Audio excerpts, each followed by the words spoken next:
in this space in order to align on strategies, methodologies, as well as in the way in which we can become more synergetic, as well as to become more synergetic all our touristic resources and natural resources that our country has, and now that can be seen as this great example from San Martin region, who has originary cultures, originary languages that recreates the life and the history, with a regional gastronomy here on this part of Peru, in a region where its basins and the biodiversity is the main factor for the productive development of San Martin, with the harvesting of rice, coffee, cocoa beans, our native fruits that are great value, that makes our San Martin region become a region that today is happy to receive all of you. We are aware that it's not easy to organize and arrange from your places of origin in different parts of the world to organize yourselves in order to come here to Peru.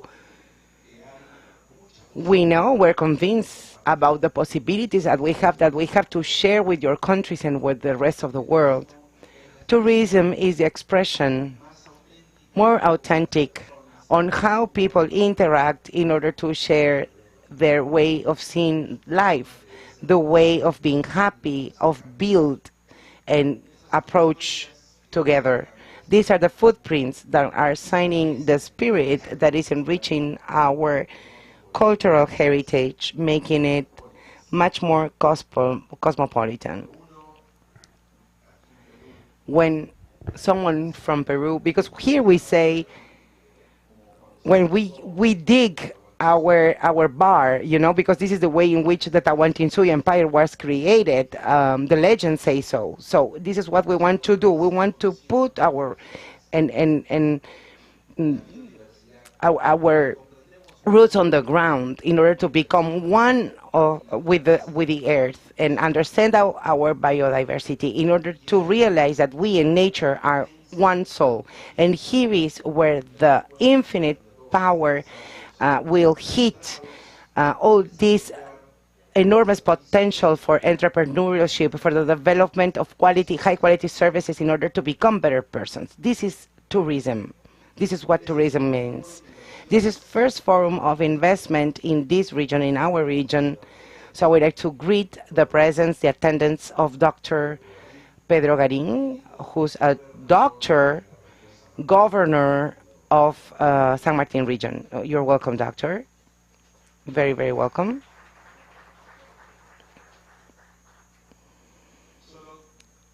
And just some wrapping up, I would like to conclude mentioning that all the social capital institutions, regional government, local government, businessmen and women for the whole value chain of tourism, the representatives of the academy, of the communities, of the social media, leaders that are we all betting for the national development through tourism. So you are all welcome, and I would like to reiterate our commitment to make more big life, to make more big the efforts, the projects, our investments, focus in becoming this destination, as Peru is, this immense heritage that is being awarded every single day.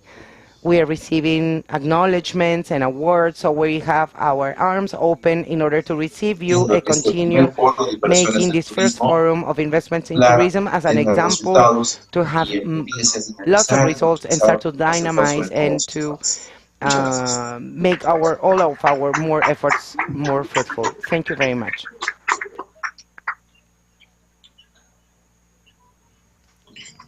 Now, we have Dr. Pedro Bogarín, governor from San Martin region.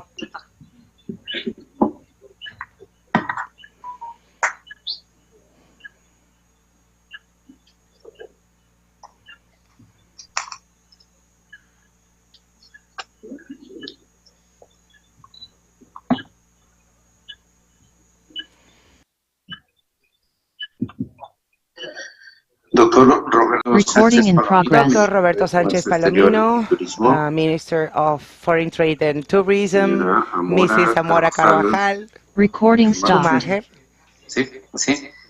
President, Chief Executive from PromPerú, Mr. Daniel Córdoba, Director of Promotion and Entrepreneurial and Investment, Mr. Antonio Sánchez del Valle, Representative of the TSTT, distinguished participants from the Tourism and Commerce Chamber Associations, the local government, and the academy.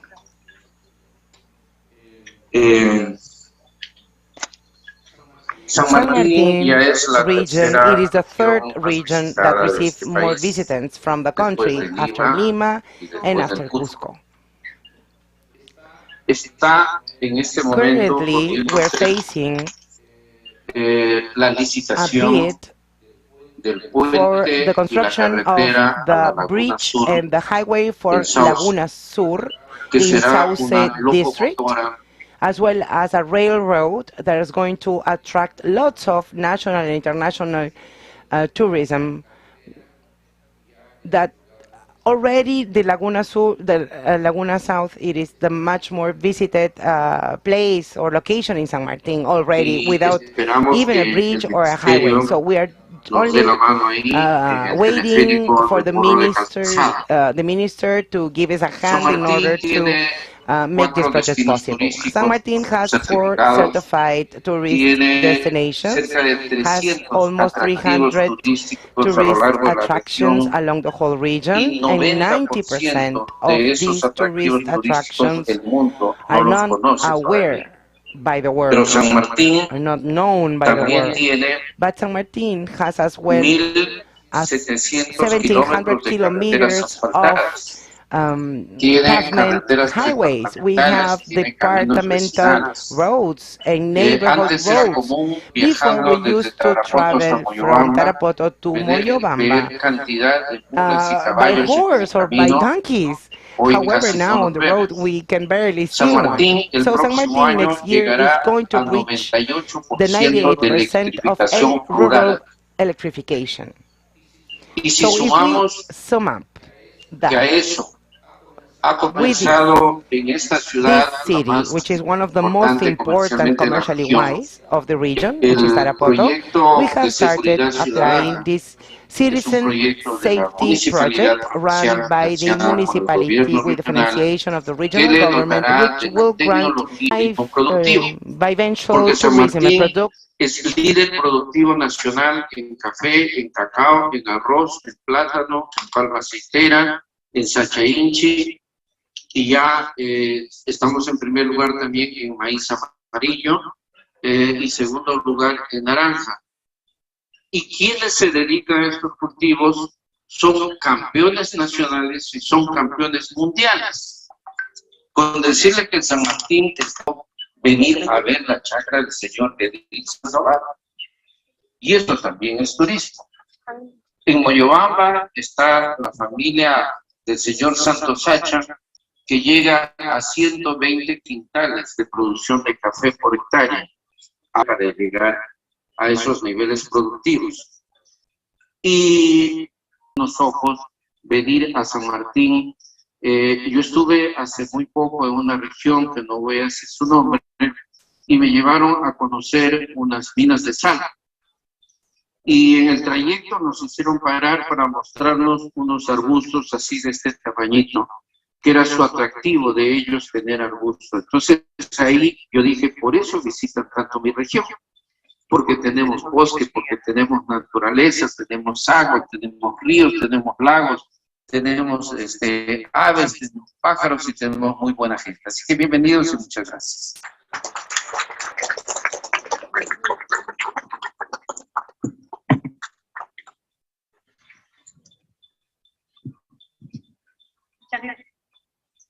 Muchas gracias, señor continúa con el señor Antonio Santos del Valle, presidente de la Tourism and Society Think Tank o Laboratorio de Turismo y Sociedad, y además director de la Red Mundial de Turismo de Compras de la Organización Mundial del Turismo. Él continuará.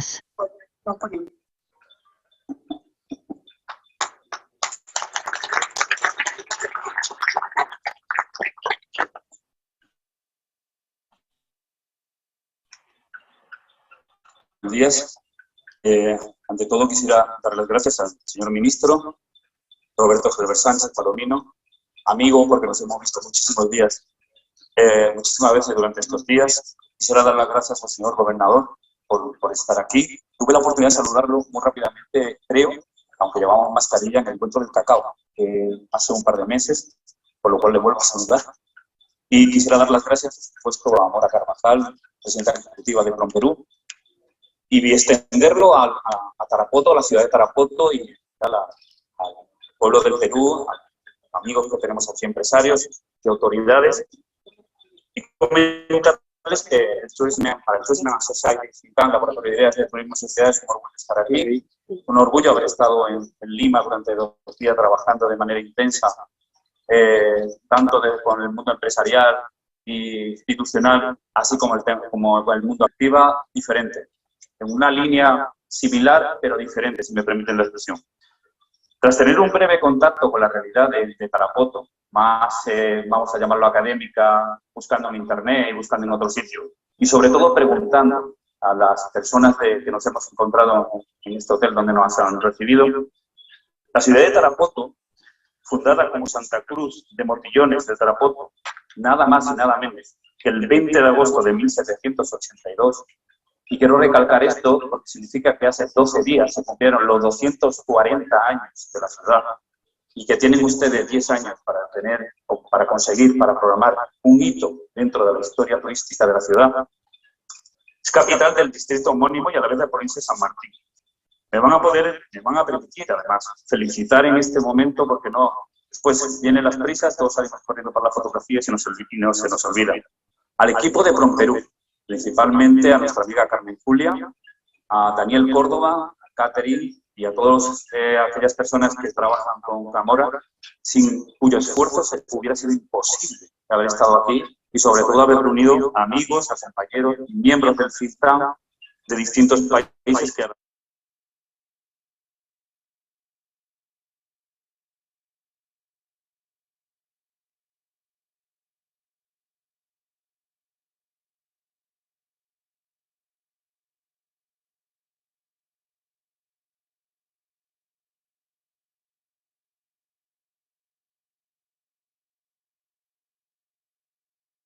un día muy práctico. Es decir, como nos decía la amiga de esta mañana en el café, menos literatura, menos bla, bla, bla, bla, bla, bla, y ustedes que vienen de todas partes del mundo, hagamos práctico lo que salga. Nosotros tenemos aquí expertos, como he dicho, de países, como también en Lima, y en estos 2 días, de Colombia, España, Bolivia, a través de nuestro amigo Jaime, que nos ha ayudado muchísimo en información, México, Estados Unidos, Austria, y de manera online, a través durante estos 2 días, de Alemania, Antonio Roldán, de la Universidad de Dresde, Germany, with Mr. Roldan. From Argentina, Mr. Racuzzi, which is Vice President of the Tourism Chamber of Argentina, member of Tourism Organization, and a long list of etceteras. And from Uzbekistan, because we were lucky enough to have the presence of the most appealing Ministry of Tourism of Uzbekistan, who's actually greeting to you, Mr. Minister, and is greeting the whole country, and he's looking forward for this collaboration agreement. As the government mentioned, I believe that this is an emblematic natural space.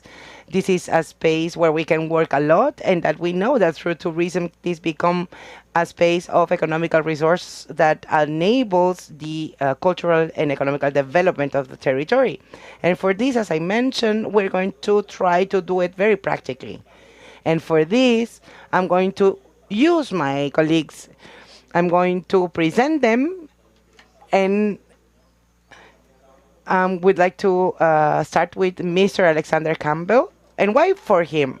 I'm going to start by him. Let me tell you a story. He is president and owner of the Film International, and he's director of different film festivals. So he can help a lot Tarapoto, and as well with other great spaces of Peru. Tarapoto is a natural great space for the filmmaking. And the filmmaking makes destinations to be it markets these destinations. It makes other people to discover. It gives this mouth-to-mouth word for other people to discover and get to know Tarapoto. But in order to do so, we need a regulatory framework, a legal and tax framework where the experience of Dr. Felix España, which is a specialist on tax collection and law, and other directors of tourism. So on that expertise, you will be able to build, to design this framework in order to have much more clear the rules of the game. In the case of Felix, he has lots of international expertise from Europe because he comes from Venezuela, but he's been living in Spain for 15 years. A few, right? However, all his training was carried out in Venezuela. So following this line, this concept of investment and opportunity is important as well to attract richness and money from abroad. I want to be very, very clear. Not despite other types of investment. Actually, investment means opportunity. Opportunities for the ones that are inside, the domestics, and for the one abroad. And this is why we have Tamara Redondo, which is a great friend of us, which is specialist of investment, directed to historical assets and the put on value of these assets. And for this, we have Mohamed Taleb, which is assessor of United Nations with great expertise in the development of territories, mainly through tourism activities, not only for Latin America. His origins are from Africa, but he has a lot of knowledge of what is going on in the 5 continents. Following this line, after this legal framework, after we have this legal and economic framework, we need that everybody knows about Tarapoto. And for this, we need communication and promotion. And for this, we have Paul Maqueda, President or Chief Executive of LATAM One, with a headquarters in the United States, specialized in communication and promotion of territories and country brands from different territories of Latin America.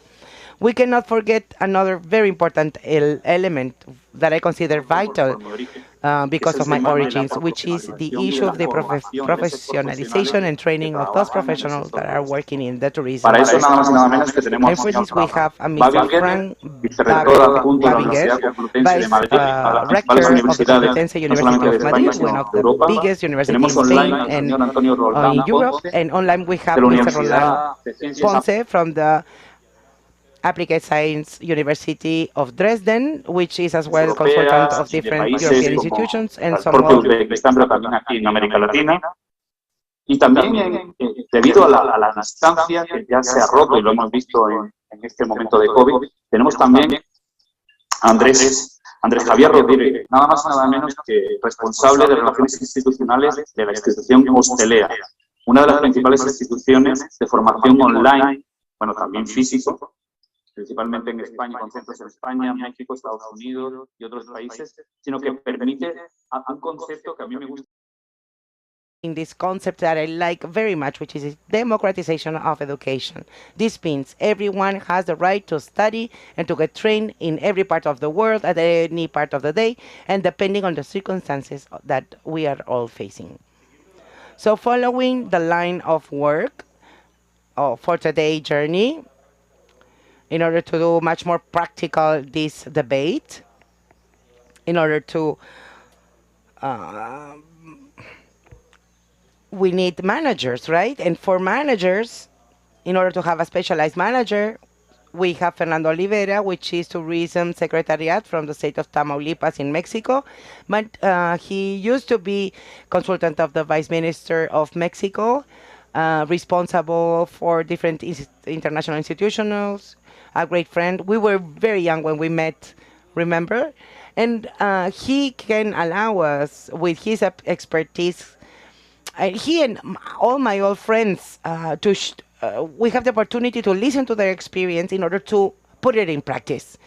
We don't like we don't want to be the ones on top of the scenario that are going to start to talk about our lives. We want that this knowledge, we're proposing this knowledge for you to take it and put it in action, because you are the stars of the change of the territory, not only for Peru, concretely, specifically for the change of Tarapoto. So you have to wake up, you have to apply this information, and if this information is for use, you can adapt it, and you have to adapt it to Tarapoto's reality. In order to wrap up, let me introduce me, because I'm not only talk, I do some other things. My specialty in this case, as the presenter said, my specialty is the tourism expense. During these last 2 days, I try to be very clear, because we're in the 21st century, and after COVID, every goes very fast, words appears and disappears, so we have to be very awoke.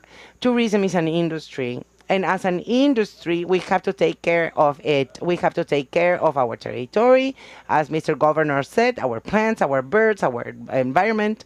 However, we're living and we're facing the 21st century. One of the main things for this century is that everything is under the access of everyone. So the digitalization of the tourist offer is fundamental, because in this 21st century, if Tarapoto wants to be discovered in Finlandia or Bolivia or any other part of the world, for any citizens of the world to discover that there is a city in Peru that environmentally wise it is fantastic in Peru, that is called Tarapoto, where you're not going to get robbed. No, if we want to do a comparison with other destinations of Latin America. But on top of everything, the food, remembering the words of the Minister of Tourism of Peru, that the Vice Minister, the Lady Vice Minister, as we said, we're going to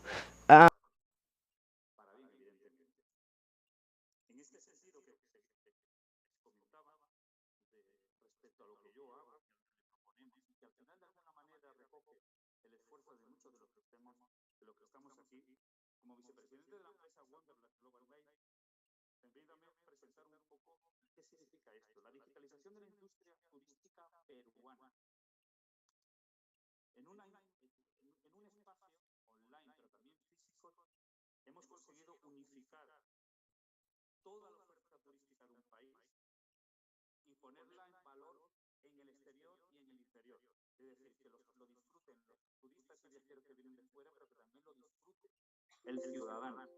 Porque como decía un buen amigo de los que estamos aquí, lo que es bueno para el turista es bueno también para el ciudadano y al contrario. Nos proponemos en un mismo espacio el que los profesionales se capaciten, no solamente los que viven directamente del turismo, sino de otras actividades muy relacionadas con el turismo, como es la artesanía, fundamental en este país, donde además en cualquier esquina te encuentras una persona que sabe hacer algo y además lo hace bien y además es atractivo y no es un souvenir. Un souvenir es otra cosa. Esto es identidad cultural de un territorio que un viajero lo valore y lo quiere comprar. Y eso es economía. Elemento importantísimo, la sostenibilidad. Esta es una palabra moda, como dice un amigo mío, es como las pizzas. Echa un poquito de queso por encima y ya está arreglado. Pues la sostenibilidad no es echar un poquito de queso al turismo, es ponerlo en valor. Es lo que significa. El turista ha cambiado y el turista ahora quiere llegar a un espacio y encontrarlo bien, lindo, bonito, natural, único. Y que la experiencia sea algo que va inducido en toda la propuesta. Todo eso necesita calidad y para eso necesitamos también profesionales de calidad que conozcan lo que tienen. Y lo que tienen, nadie mejor va a conocer el territorio que ustedes. Por lo cual ustedes, los profesionales del turismo, son algo básico en todo lo que acabo de contar. Sin ustedes es imposible poner esto en marcha.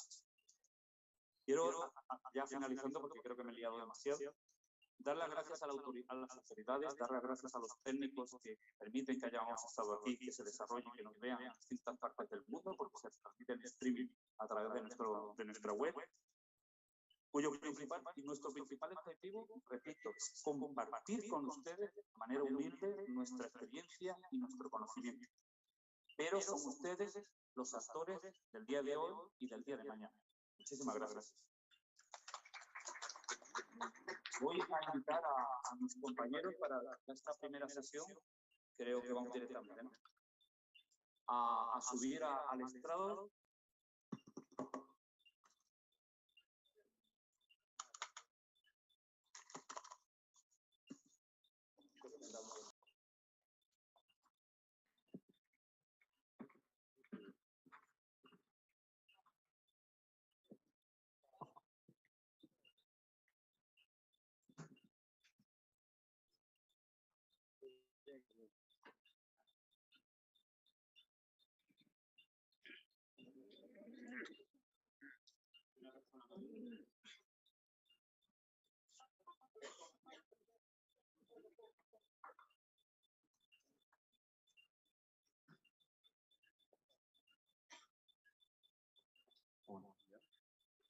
Hola, hola.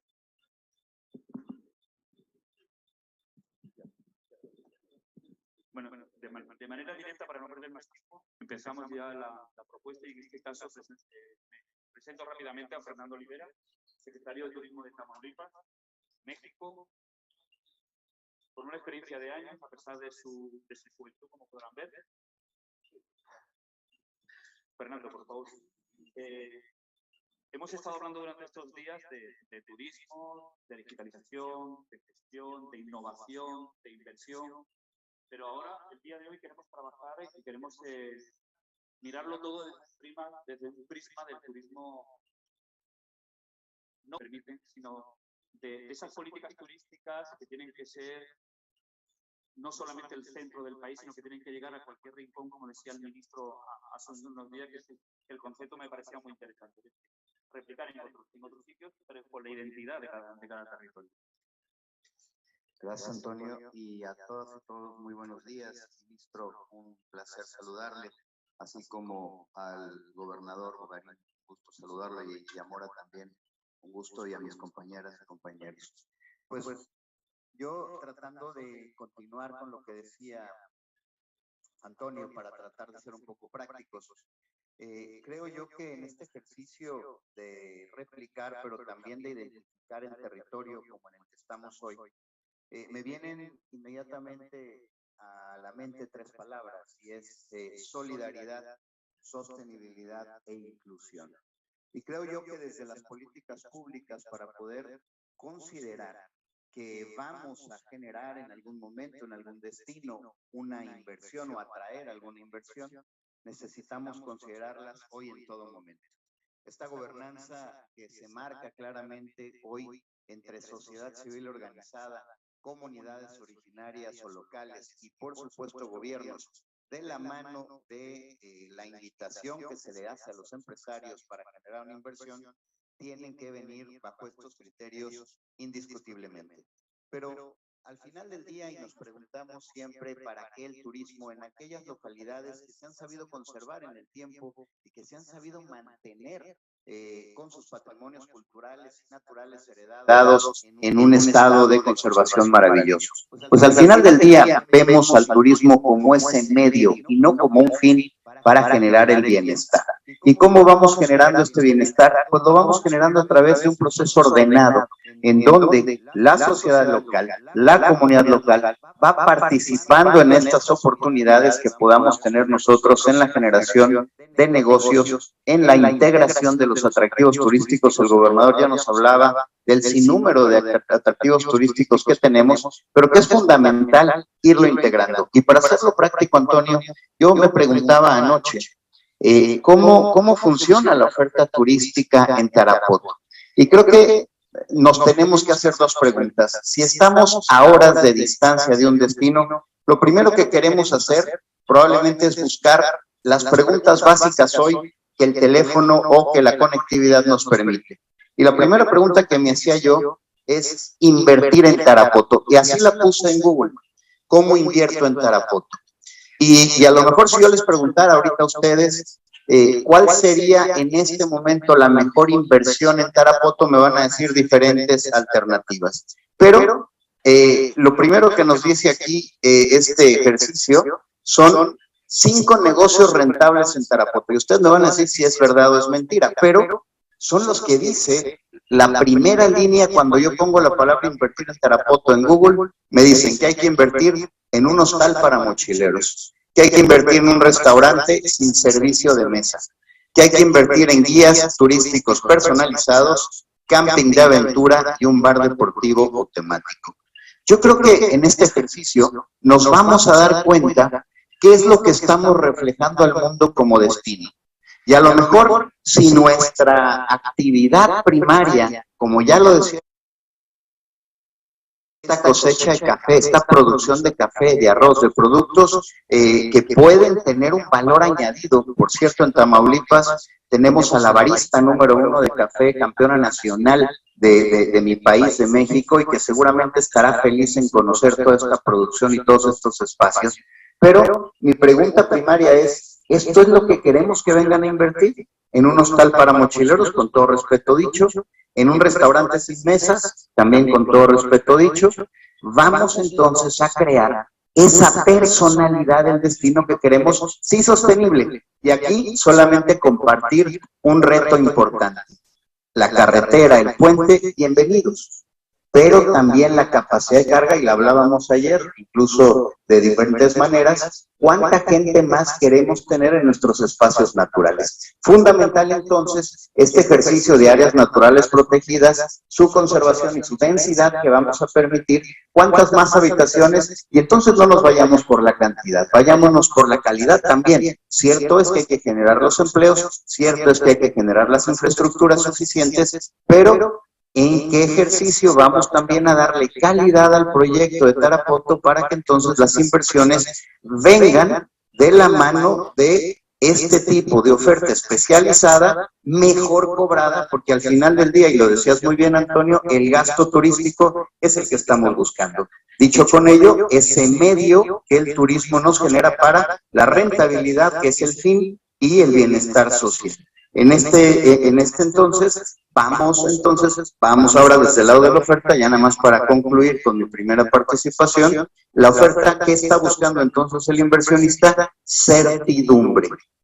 Y esto quiere decir certidumbre de la tenencia de la tierra, a donde yo vengo a poner mi inversión, que la tierra tenga certeza jurídica, certeza legal, y que yo pueda entonces poner los ladrillos o lo que vaya yo a invertir. Y por el otro lado, que ya no lo ha solucionado el gobernador, seguridad. Hoy, más que nunca, seguridad física, integral y, por supuesto, la sanitaria.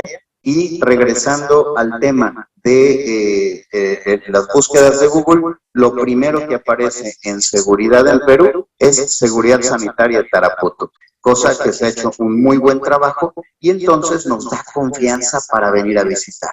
Por consecuencia, este ejercicio de integración de la naturaleza, de los espacios, del desarrollo de producto turístico y el qué hacer en Tarapoto será fundamental para poderle dar motivaciones de valor y de calidad percibida para que el turista venga. Estas inversiones que no siempre serán millonarias y que van a permitirnos entonces conservar a nuestro destino como un lugar aspiracional por el cual, y preguntémonos todos, ¿por qué dedicaría yo un vuelo desde acá para volar primero a Lima, 12 horas, desde donde yo venga, entre mi traslado, mi espera, mi vuelo, y luego otro vuelo de hora y media para poder llegar aquí y encontrar entonces la autenticidad de un destino que estaré buscando en la próxima década? No olvidemos que la gente va a buscar en los próximos 10 años un lugar único que no se pueda repetir con dinero, porque hoteles de 7 estrellas los podremos construir en cualquier lugar, pero la historia y los millones de años que la naturaleza invirtió para tener estos espacios únicos, creo yo, y descansaría con ello mi primera participación, vamos entonces a enlistar esos puntos o esos atractivos turísticos que integrados generan un producto y que quieras venir a buscar. Muchas gracias, Leonardo.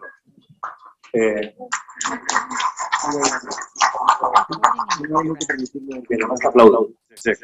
Vamos bien, vamos bien. Siguiendo tu línea de respuesta, y ya que Tarapoto tiene 240 años más 12 días, no sé si tienen el reloj puesto y le queda menos para los 250 años como hito histórico importantísimo, no todas las ciudades, grandes ciudades de Estados Unidos, por ejemplo, ahora que estoy mirando a Juan, tienen tanto tiempo y tienen tanta historia, desde que llegaron los españoles. No quiero ni imaginarme el tiempo anterior, porque eso Wikipedia no me dio tanto dato. Vamos a siguiendo la línea que comentaba Fernando, os presento a Tamara Redondo. Tamara Redondo es una profesional especializada en puesta en valor y en inversión. Y ahí me vas a permitir una cosa. Cuando hablamos de inversión, no solamente hablamos de dinero, hablamos de inversión en tangibles y intangibles. Por favor, ténganlo muy presente desde el primer momento. Ella es como muy tangible, como verán ustedes, y es una experta en inversiones en patrimonio. Acaba de comentar Fernando, 2 minutos nada más. ¿Cómo lo ves tú y aplicado a Tarapoto? La verdad que Fernando lo ha explicado, bueno, antes que nada, un saludo a todos. Fernando lo ha explicado también, que la verdad que ha dejado prácticamente muy bien dicho, ¿no? Es fundamental que tanto el gobierno como las empresas privadas siempre vayan unidas de la mano, ¿no? Para dar una seguridad a lo que es al destino y aumentar las infraestructuras. Trabajando mucho con la sostenibilidad, que es un poco lo que comentábamos. Hay que proteger toda esta naturaleza, esta belleza que hay, ¿no? Que gente desde cualquier parte del mundo, si se mueve kilómetros, coge aviones, se transporta aquí, realmente es lo que comentaba, ¿no? La naturaleza, eso no tiene precedente ni hay valor para tenerlo. Hay que tenerlo con conectividad, al final con tecnología es la forma que vamos a llegar al mundo. Tenemos que tener especialistas en comunicaciones, Juan Maqueda luego nos lo explicará un poco mejor. Hay que darlo a conocer porque es algo único y auténtico, ¿no? Y el Perú es una de las cosas que más se caracteriza. Entonces, pues bueno, yo estoy totalmente de acuerdo con lo que dice Fernando y hay que trabajar en este libro. Bueno, vamos a dar paso ahora. Perdón, quiero agregar algo que me parece interesante en base a lo que dijo Fernando. Que vienes ahora. Bueno, en este caso voy a dar la palabra también a Juan Maqueda, que además está deseando, como habrán podido ustedes comprobar.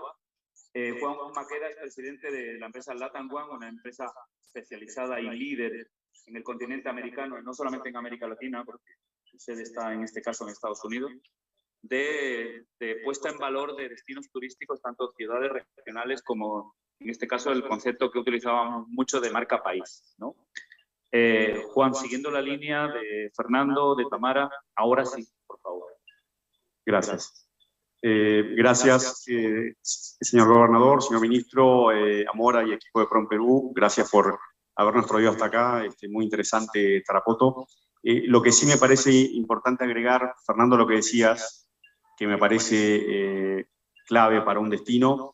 Yo creo que la oferta hoy en día tiene que ser amplia y variada, porque hablábamos recién de lo que vos encontraste en Google, que me parece interesante y quizás hasta orgánico de lo que está pasando hoy en día en Tarapoto, y yo creo que eso hay que seguirlo, o sea, hay que profundizarlo, y es quizás el primer posicionamiento que tiene Tarapoto. Ahora, sí concuerdo con vos que hay que continuar porque el joven visitante de hoy puede ser un futuro visitante que traiga inversiones, puede ser alguien que vuelva a recordar sus primeros viajes. Entonces, para mí, y como para agregar a lo que decía Fernando, creo que Tarapoto tiene ese potencial, ¿no? Arrancando quizás desde una actividad más natural y más en contacto con la naturaleza, para después pasar a algo más exclusivo, más desarrollado, con el potencial que tiene Tarapoto. Eso quizás era lo que quería agregar a tu comentario. Vamos a seguir, y ahora vamos a ir cambiando porque va a haber, nosotros hemos generado una rueda. Vamos a invitar ahora al doctor Félix España. Para después dar paso a Tamara y unirlo con otro tipo de inversión mucho más. El doctor Félix España, como les comentaba, es especialista en escalas desde el punto de vista turístico nacional e internacional. Digo nacional porque en España es una persona famosa. En algunos países de América Latina ha trabajado con distintos gobiernos y creo que no había venido nunca a Perú. Hemos estado en Lima, tuvo una charla de temas fiscales, de impuestos y demás con el señor gobernador. Nos sorprendió a todos porque esa noche se dedicó a estudiar. No sé si ustedes estudian mucho por la noche el tema de los impuestos. Sí, hay gente para todo. Y en el caso de Tarapoto, al menos desde mi punto de vista, que no tengo conocimiento sobre la legislación sobre impuestos y demás locales o regionales. ¿Cuáles son las pautas que crees que se deberían de trabajar? Y aquí lanzo al público, si me permite, señor gobernador, una pregunta también que podemos unirla ahí. ¿Tienen ustedes claro las reglas del juego? ¿Son demasiado impositivas? No sé. Por favor, Félix. Bueno, buenos días y gracias por la oportunidad, señor ministro, señor gobernador, y Amora, gracias por la invitación. Bueno, interesante ahora que tengo la oportunidad de ver al ministro y al gobernador. Bueno, es interesante la sincronización o la imbricación de los poderes del Estado. Eso es súper importante. El apoyo que puede darle el Poder Ejecutivo o la rama estatal a las regiones, como la región de San Martín. Este tipo de eventos busca ese tipo de interacción, ¿no? Y las fórmulas que tenemos para integrar los poderes. Interesante esa parte del gobernador que dice que el 90% de las actividades que pueden explotarse no son conocidas. Ya hablamos hace días de lo importante que es la parte tecnológica y cómo puede hacer la tecnología para llegar a los puntos donde no solamente el Perú, sino cualquier país puede tener acceso a esos temas. Ya la parte de Juan con el tema de marketing y marca personal, marca país, tendrá que ver mucho con eso. Ahora, la parte de impuestos, que es la parte que me parece interesante, que puede perfilar de repente un desarrollo importante en la inversión del turismo, evidentemente los beneficios fiscales. Ya hablamos en una oportunidad sobre el beneficio de la exención del 10% del IGB o el impuesto general de la venta hacia el sector de hoteles, hacia el sector de restaurantes y lo que tenga que ver con el área turística. Otros países han tenido también algunos tipos de ideas o de beneficios fiscales en cuanto al área turística, por ejemplo, no sé, la exención de pago de impuestos.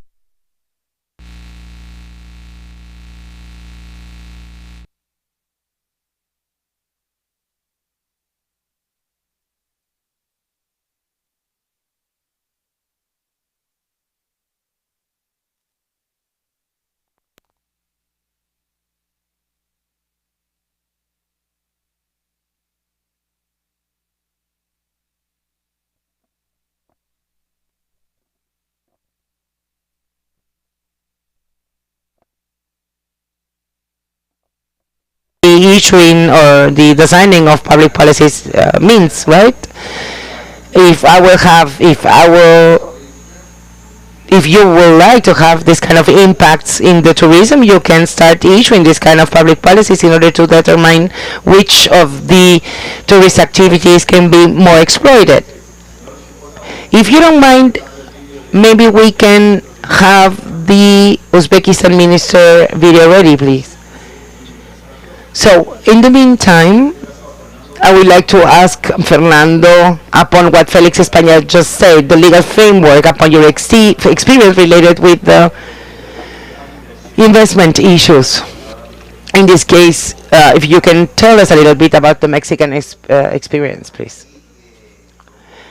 So, as you mentioned, part of the relevance of the legal framework, it is related with this tax return, tax exemption or benefit in order to deduct for the deduction for the one that is doing this investment in order for the investor to find opportunities. Now in Mexico we have a challenge that for 20 years we couldn't fix, which is the exemption of the expenses of restaurants. We cannot decrease this under 11%, which is not that much. So out of the 16%, you only pay 12%, but this is not an attractive incentive for people to expend more. But taking advantage of the global situation, maybe we can benefit of such of nature spaces, becoming benefactors, right? Maybe with the issuing of CO2 emissions.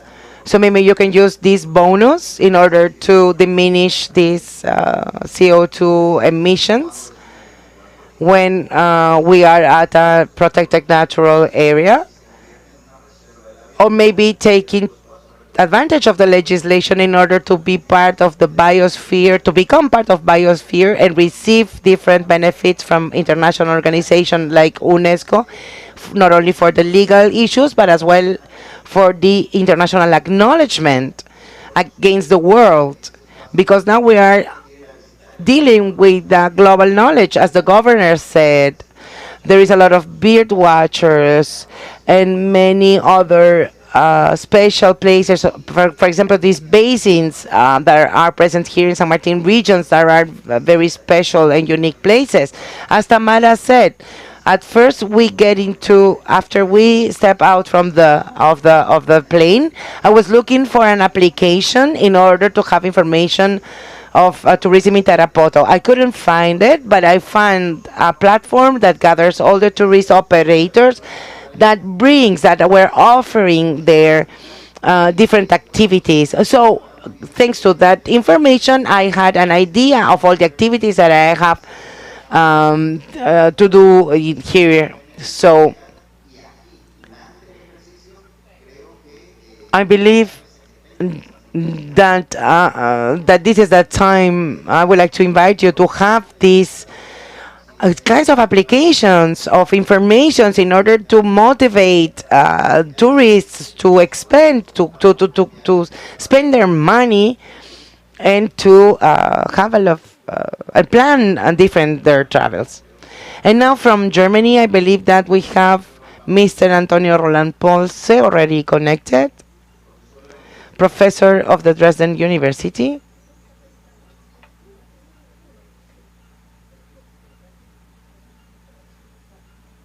Just a moment. You know, this is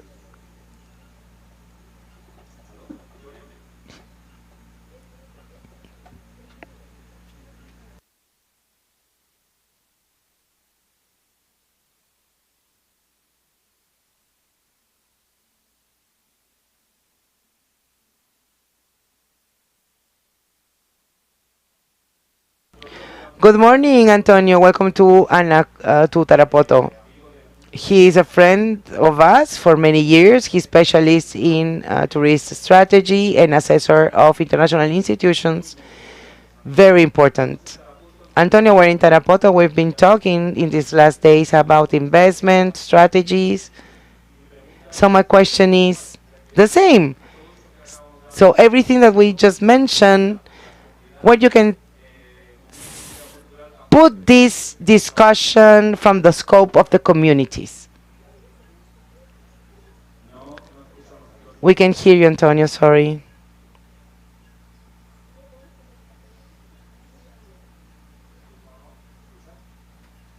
We don't have audio, just a minute.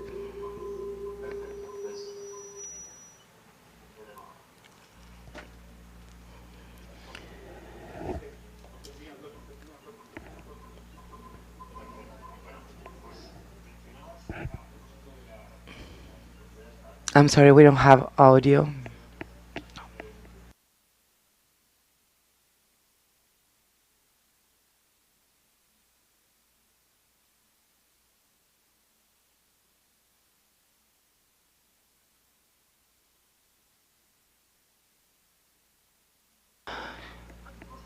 I apologize, we don't have audio here in the interpretation booth. They're trying to fix it. So, now it's fixed. So, if you want to start an entrepreneurial activity, you have to be sure that the ownership of the territory will not change. So I believe that the approach that I would like to follow is about the incentives that we could create. So for these communities to have the capability to be enabled to develop their own capacities using those investments. So for this, I believe that many colleagues are going to be very happy about this because the elements that create these aspects, one of the first is the legal framework, the institutional framework, because the normativity has 4 different effects that has to be accomplished. They are very positive for any competition environment. First is the incentive normative or regulation, as we're going to hear from the Uzbekistan minister. He's going to share about incentives in order to help communities, the exploitation of the resources, the use of flora and fauna, because the regulation in this sense help us to orient through a standardization through the standardization of economical activities. Also, regulation protects these economical activities and the risks that we had taken, because the profit retainability is just an award for the risks that we had faced. And then the regulations transformed, because regulations are kept on time and maintained on time, and these institutional elements allow that richness to be accrued and be transmitted by generations. So for this, I believe the legal framework is fundamental for investments that the smallest communities or rural communities can receive. Other aspects that can be interesting is the size of the market. So something that I see frequently is that this approach from the offer point of view, when we talk of segmentation of the market, so we have all destinations that has the same common points, which is the beauty of the landscapes, the cuisines, and the nature. This is something that is we like to enjoy, right? But the differentiation here is the mobilization of the resources, not with the intention of reach many, but to reach the ones that are in need, that person that has the capability to generate more value, that person, that citizen that is capable to promote a much more positive impact. And this, for the tourism exploitation, the communities are extremely important in order to grant sustainability to the resources. And there is another series of elements that we could include as well. However, the last one from the list that I have, that are like 12, it is training. Why? Because nowadays we're living a situation where tourism needs to be specialized in order to get a profit, not because of the fees that I calculate. I'm calculated by prices because I have assessed a market and I have the capability in order to be part of the complexity of that market. So there are no excuses. Does not matter the expertise of a person, the experience of that person. The success of the past does not guarantee the success of the future. And this is what we say when we see and we have to go through a crisis time.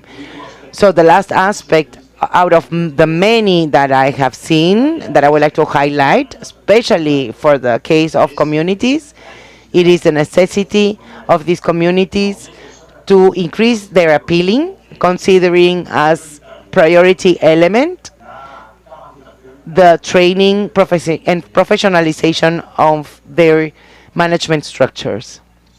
Thank you very much. Thank you, Antonio.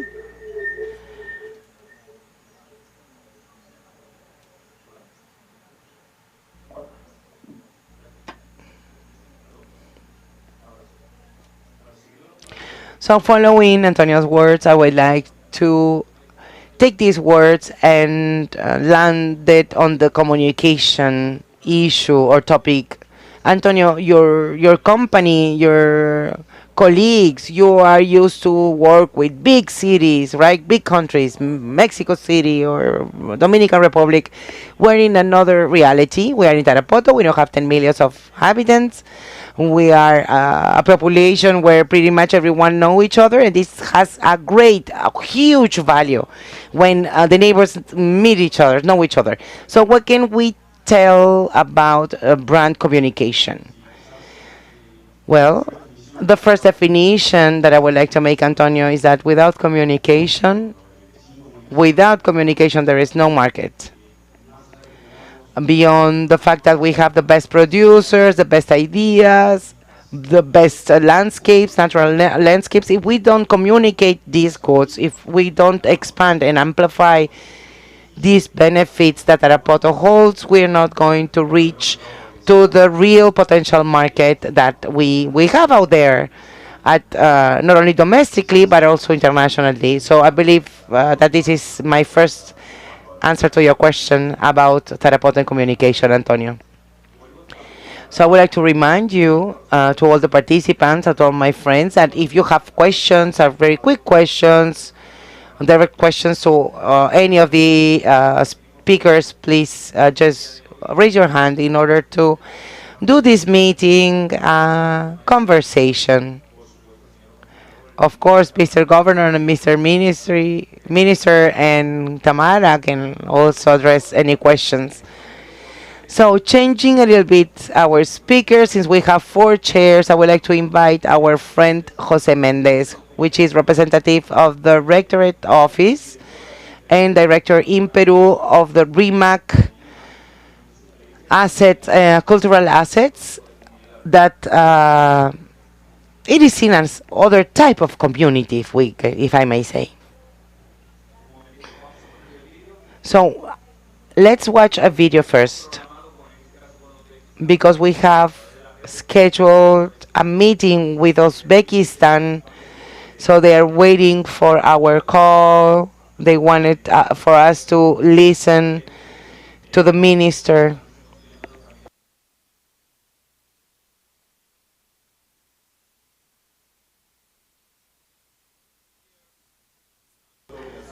Estimado Antonio Santos, estimados colegas, damas y caballeros, antes que nada, de parte del ministro de Turismo y de Salud Pública de Uzbekistán, quisiera expresar tu gratitud para invitarme y que, bueno, muchas gracias. Quisiera darles un abrazo.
En segundo lugar, la cadena de abastecimiento de los complejos de esas instalaciones están integrados junto con la producción local amigable con el ambiente. Este complejo turístico tiene más de 2.000 nuevas oportunidades de trabajo para las localidades locales, especialmente para los jóvenes y las mujeres. Más aún, el ministro de Turismo y está implementando proyectos para presentar tecnología, sistemas de certificación de tecnologías verdes y limpias para la industria del turismo, y para eso se están implementando programas para implementar turismo rurales y turismo vivenciales. Queridos amigos, esas reformas tan amplias en el sector turismo ha permitido que Uzbekistán sea reconocido como el destino más seguro, atractivo y hermoso, galardonado por muchas publicaciones internacionales como Galac, el índice de viajes musulmán, el New York Times, el diario The Guardian, la National Geographic, entre otros. Más aún, nuestros destinos más icónicos han sido reconocidos globalmente, como por ejemplo la ciudad de Kokan, que ha sido declarada la capital turística del mundo turco en el año 2022. La Jiva, que es una ciudad antigua, que es la capital del mundo islámico del 2024, y Samarcanda, que es legendaria, es la ciudad del turismo para el 2023. Estoy muy complacido de informarles que Samarcanda está preparado para ser la ciudad del turismo va a dar la bienvenida a la Asamblea General de la WTO en el 2023. Uzbekistán también, gracias a estos galardones,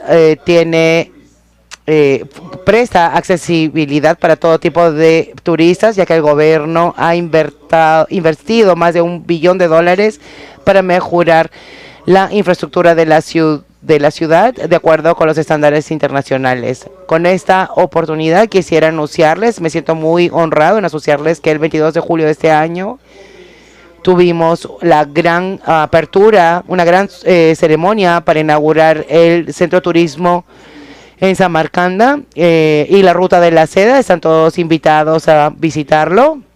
Espero verlos aquí en Uzbekistán muy pronto y muchas gracias por su atención.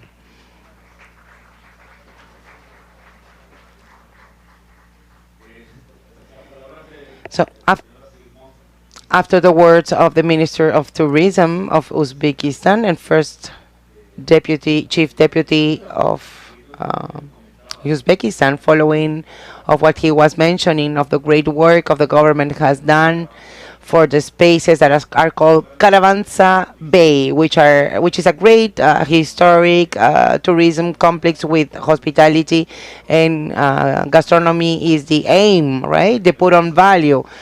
So they are recovering these buildings and putting this on value for tourism. And you, as knowing these spaces and knowing Uzbekistan heritage, in this case historical heritage, buildings inside the natural spaces, as happens in Tarapoto, how we can see in Tamara, what do you consider that we should work on?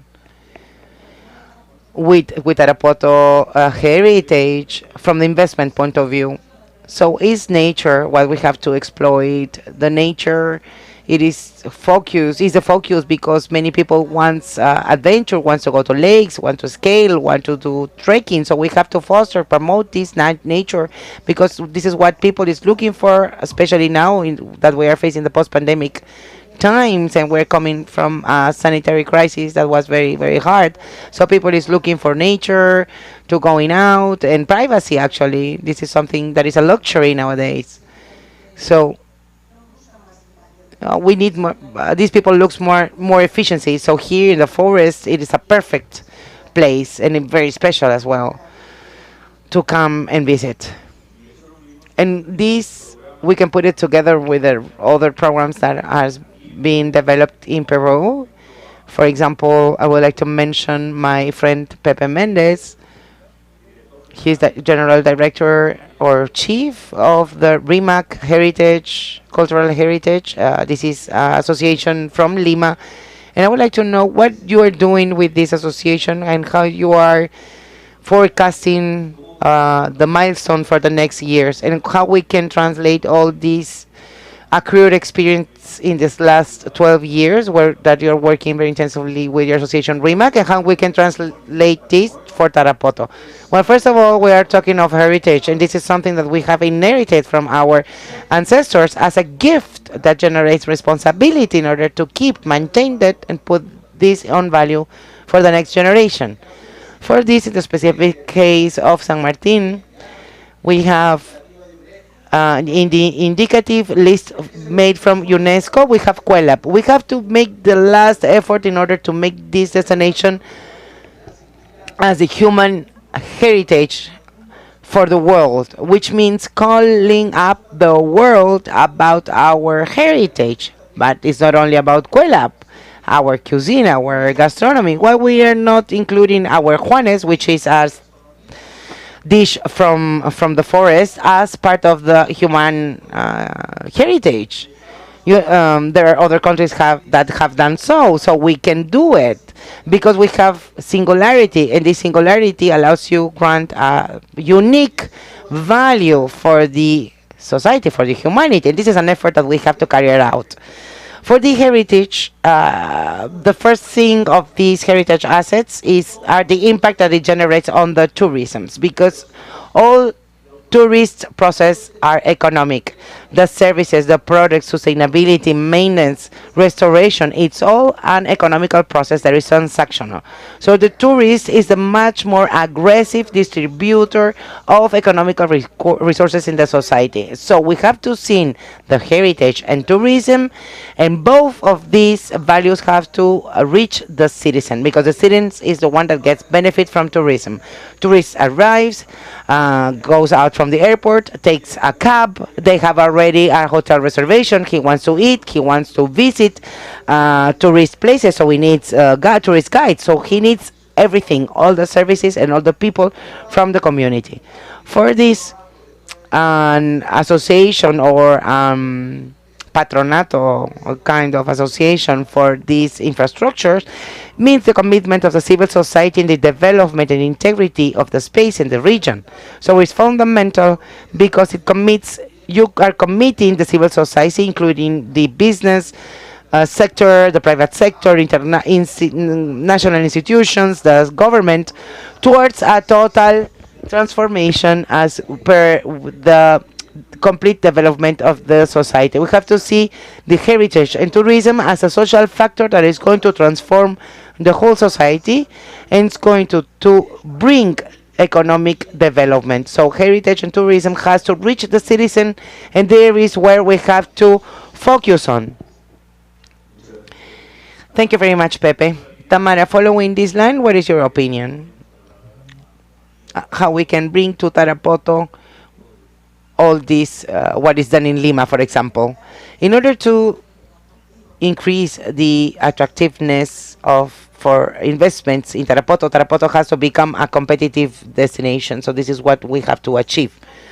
Looking what are the destinations of the territory, putting in value the local culture, handcrafts, historical monuments you may have.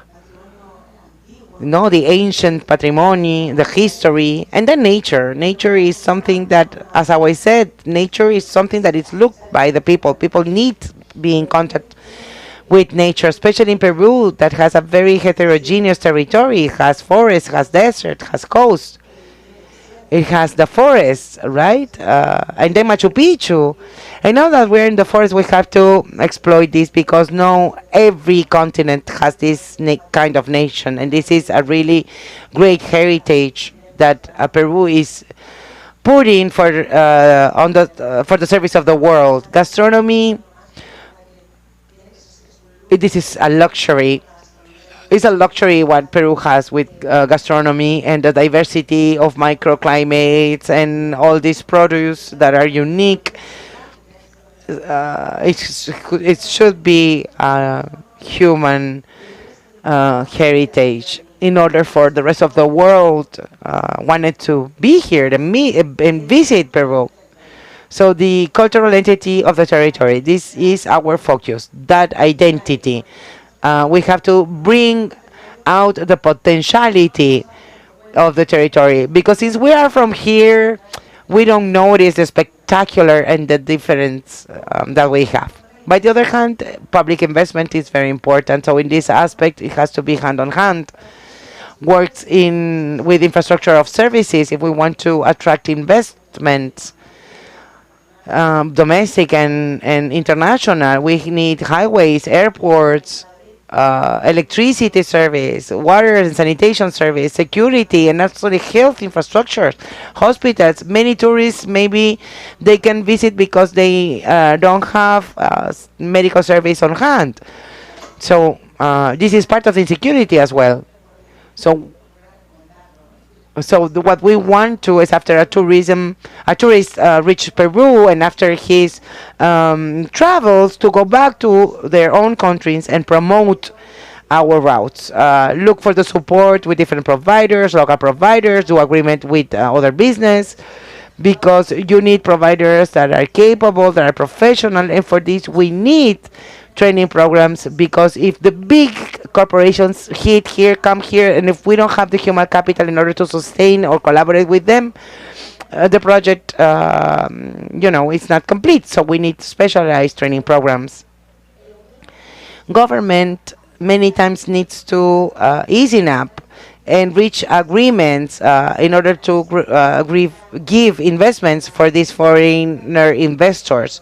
So why these investors has to come here or has to come to Tarapoto and not to another province or to another country? So for this, to sign up commercial agreements, adequate the tax regime, and other politics that will help us to expand the business, not only to make this investor to arrive here, but to expand their investments in different localities, different other localities.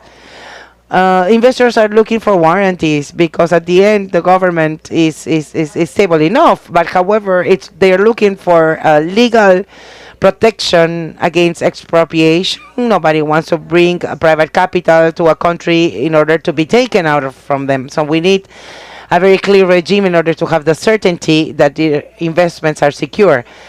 As well to the transference of money inside or and abroad the country. This is financial securities as well as to retain this financial capital in the country and extend it.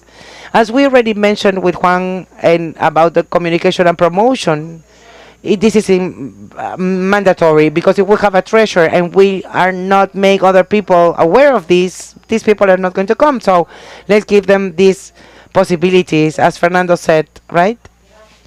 As Fernando said, once they arrive to a place, to have an app and see what hotels, what other kinds of infrastructures and restaurants and destinations, because 85% of tourism, I would say 100%, but 85% are many visitors that has this technology in their house. So let's take the best out of this technology, despite the security and trust. So in this case, private, public, national, international business, once they come into Peru, will generate a brutal economical growth that will benefit the citizens and the population.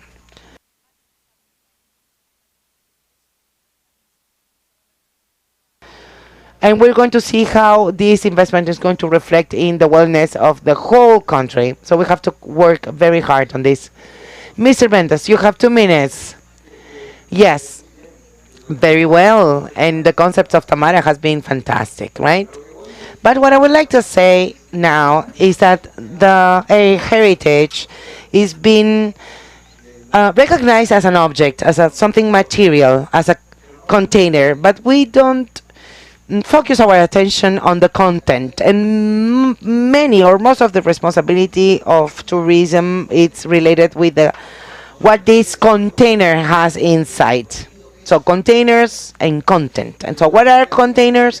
Creative industries, and part of these industries are the gastronomy, but as well handcrafts, any cultural expression, our dances, our music, our theatrical seen the cultural expressions that are filled with content for these spaces. So experiences are achieved not only because the container, but because the content. So other fundamental things with tourism nowadays is that it's not only a necessity, but it's mandatory, which is digitalization. We had to digitalize everything, all the tourism ecosystem, which will allow us later on to create knowledge, create expertise, looking towards the future. Now with the metaverse, this will be completely immersive experience. So we have to incorporate all this technology to tourism and destinations in order to generate economical development for the population and the citizen. Heritage and tourism has to touch the life of the citizen, and this is fundamental. Thank you very much, Pepe.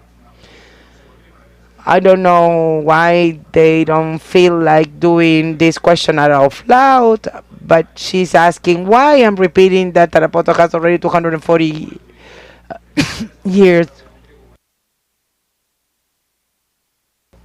240 years of creation. So I would like to answer you with this experience. I've been working with United States for a long time. So this year Walt Disney is celebrating 50 years of creation and had invested the sum of 35,000 millions of dollars in order to promote the 50th anniversary of Walt Disney Amusement Park, which is something fake. It's not something real. It's a cardboard castle. 35,000 millions of dollars. It is a lot of money. However, the profitability of that milestone, can you imagine? Can you imagine the milestone to having 240 years of celebrating the origin of Tarapoto? What can bring to us? So you're going to put $3,500 million for this? Well, we said that we don't have resources. However, we have possibilities and economical resources, but we have to develop projects for this. So with our Lima Patronato, in the next 4 years, we would like to make Rimac City, make it become one of the best destinations of the world. So we want for our cities to become the best cities of the world.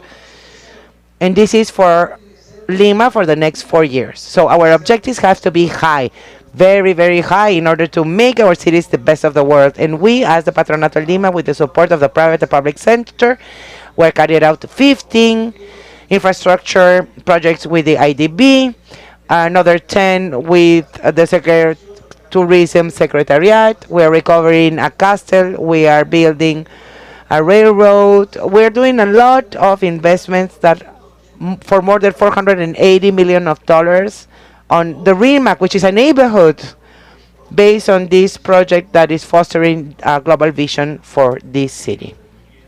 And these $35,000 are coming. So let's continue now with Mr. Campbell, Alexander Campbell. He is one of the leaders, world leaders, one of the top leaders, one of the most important personalities that puts together the movie, marketing, filmmaking, and tourism, especially in Europe and in United States. Everybody wants to learn from him. He's professor and teacher of many personalities as Mr. Marcos. So we would like to talk now of tourist destination, investments in communication, and how arts through movies are getting together. How are getting together in order to take the best of this attraction.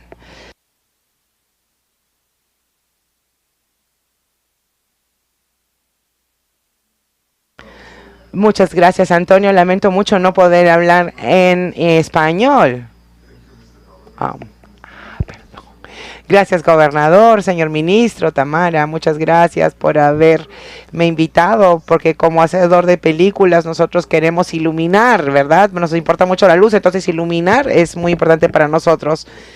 Entonces, considerando que en Lima no tenemos mucha luz, ¿verdad? Es agradable estar aquí. Así que muchas gracias. Bueno, yo no les voy a decir nada nuevo. Las películas son ahora una de las más importantes y poderosas herramientas de comunicación, donde sea que vayas, cualquier cosa que hagas, especialmente a través del internet, tú vas a ver películas. Y como lo dijo Juan, nosotros necesitamos comunicar, necesitamos decirle a las personas acerca de que ese destino existe, de la existencia de ese destino. Deberían de venir acá, deberían de explicar a través de las películas por qué venir aquí. Fernando dijo, tú entras a Google, echas un vistazo, pones Tarapoto y ves algunos videos y encuentras muchos videos. He visto que son videos promocionales, no son muy viejos, son del 2020, 2021, y hay muchos otros videos que vienen de diferentes otras fuentes. Entonces la gente ve el video, viene aquí, graba otros videos y sube sus videos en línea.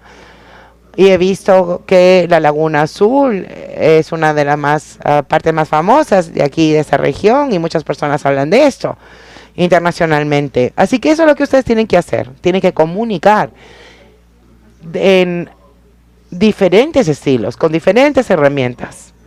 Diferentes estilos, yo me refiero a lo que ha dicho Antonio, ¿no?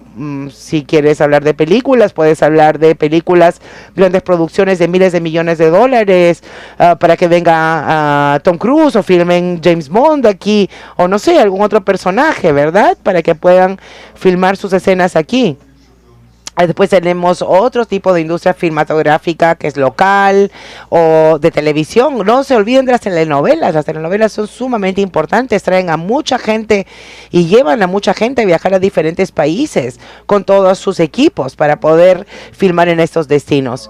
También está la industria de documentales, también los videos promocionales de destinos turísticos, como ya lo mencioné.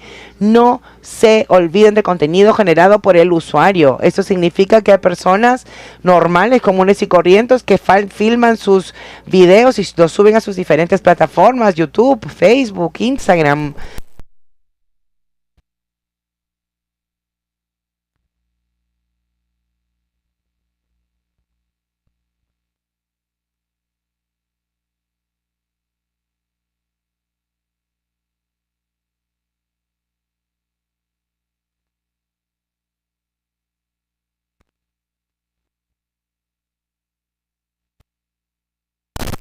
That okay, we are all dedicated to bring filmmakers and film crews here to this city, to this region. So you need one person that's going to be the head of the master plan. He's going to have all the possibilities, and that's the most important. He's going to master all the administration work. Don't forget, there's a lot of administration work. I don't know how it's here, but I know in Europe you need to have the okays that you're shooting there, and if you shoot, come with a camera. They're asking, do you have a permit? Yes, I have a permit. But still, is the permit valid? No, I have to ask, and so on. So this is super annoying. So you need to have somebody who is in charge of this and who is taking all the red tape away from you. Then you have to check that you have the infrastructure. Do I have the hotels? Do I have the transportation? Do I have the catering system? Do I have the people to help you? Are they local? Are they international? Are people really willing to do this? So infrastructure, and here we go, training. You need to train, you need to get the people to be aware of this. Then comes somebody who has the knowledge of all the different sites. So you need this person to know everyone and everything, because that's the person that is going to be the contact to the film companies. You need waterfall. Yes, we have 12 waterfalls. Is it possible to shoot there? Yes, it's best to shoot in the morning, because then the sun is coming from this side. No, this waterfall is to be shot in the evening, and so on. That's what you need to know, because if you cannot answer these questions, people will say, okay, they are not professional, I'm not going to work with them. You need to have the lake. Is it possible to have the lake without people? Or are there 600,000 tourists and you have to get rid of the tourists? Are the people willing to get rid of these people? That's all the things that you know. So you need to know all the things. You need to have a database, you need to have a video base that you can show to the things. Then you need somebody who is kind of in the film business, who knows all the writers, because these people are writing the books, they're writing the scripts, and they are maybe willing to get you, your region, your city, your house, your location into the script. They will put you into the script, and then you're in there. So therefore, you need to be in contact with them. You have to know who is at the moment writing whatever, who is developing content, and then to get them. Maybe you have to make a reconnaissance tour for these people. You have to show them around. You have to show them how powerful you are, what's possible, and so on. Then you need to have, of course, the support. You need to have the support of the citizens. You need to have the support of the administration. You're closing down a road for 3 days. How are the citizens going to react?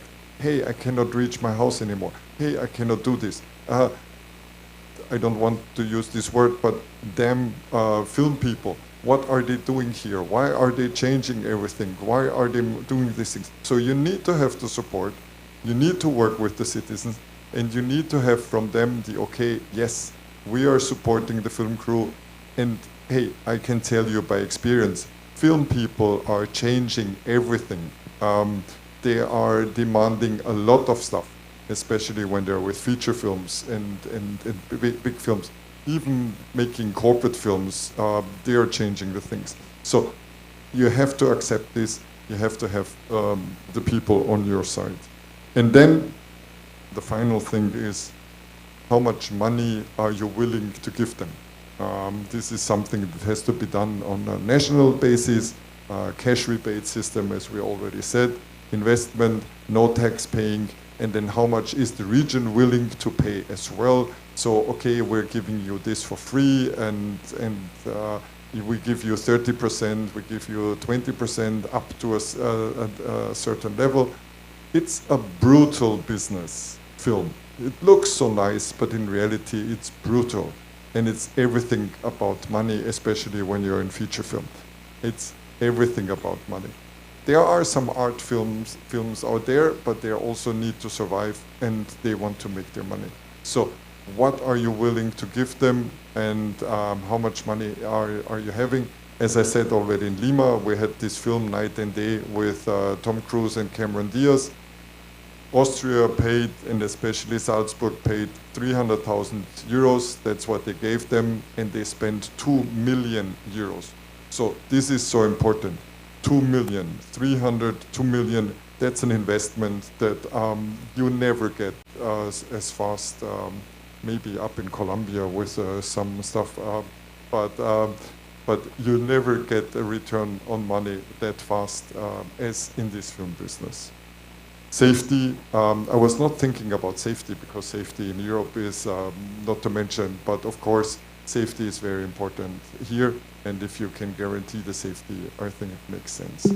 Promotional video, you had a lot of promo videos. You have to make up your mind with PromPerú. They have a strategy. Maybe you fit into their strategy, especially when you want to do internationally something. You just talk to them.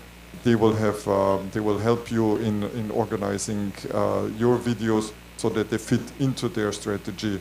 And if you want to have more international clients, yes, participate at the International Tourism Film Festivals, CIF.com. You find all the videos over there. And then you're a winner, and then you're doing even better. I hope I was not too long. Thank you, Alexander. Le paso ahora la pregunta a otro experto en comunicación, en este caso, de nuevo, Juan Maqueda, de lo que en 2 minutos, antes de empezar por las preguntas, no sé cómo vamos de tiempo. Ok, 2 minutos de todas maneras. Sí, muy interesante lo que dice Alexander. Sin duda quiero hacer un aporte quizás de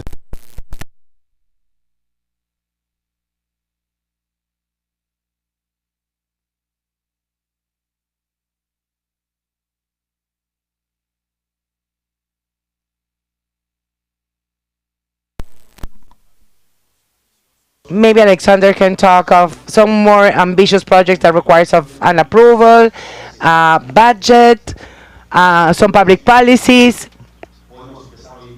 So we can see that today, as we said today, we did research on Google, and I found 400,000 posts between pictures, videos, different histories that were put online. So people is already talking of Tarapoto. So I believe that we have some content already made, and some from our perspective as a government, as a state, we can shape a little bit more and contribute and grant more sense to this in order to accomplish with what as a destination we need. Another last few things. Actually, I did a research on about how many people we hit with this content, and I believe that we only have 10 users. Because the revolution of the contents generated by the users, it's filtered. So it's important to understand that only with this posting made by 10 people, these 10 people in total had 10,000 followers. So now we can understand the approach of this and what we can achieve with this information. So from now I would like to greet the initiative of the regional government that is actively working with this, and maybe we can find a representative of Tarapoto, an ambassador, right, in charge of the contents of the communication for the world. Because here there is another side of the coin that we mention a lot when we held these forums. It's about the audience. Audience are people that after are going to become investors or tourists or students or visitors. So there is no doubt that the key here is to reach these audiences, make them aware, acknowledge them, entertain them, and give them a lot of content. Thank you very much. I don't know how much we have in order before passing to the second part of this journey, but I would like for you to be much more active, right? For you to participate more. So Governor, I don't know if you want to participate. You have an insight. Please, can someone give him the mic? We have many people online that is following the event, so it will be very interesting for them to hear what the government wants to say. Well, I would like to complement some of the information that you mentioned, which I consider is very important. San Martin has 10 provinces in total, and San Martin has the hospital network more big and more modern of the country. So I believe that this is relevant information. Very relevant, especially now that we're talking and focusing about security. Before we were talking of security on the streets, but now we are including sanitary, health, and online security, because when I get connected with the Wi-Fi of the hotel, I like the certainty that I'm not going to be hacked. Yes, what you are mentioning now, people is suffering on some crisis, food crisis in Europe, for example. Here we have bananas, plantains, we have yuca, we have coffee beans and cacao beans, oranges, sacha inchi, we have hens, egg hens, a lot. We have cows, we have milk from cows. So here you're not going to face any kind of famish. We have rice, we have everything. So you will help with our diet. Thank you very much. So we have Mohamed Taleb. He is the consultant of the United Nations, and he's a diplomat in representation of the Africa region. Good morning to all.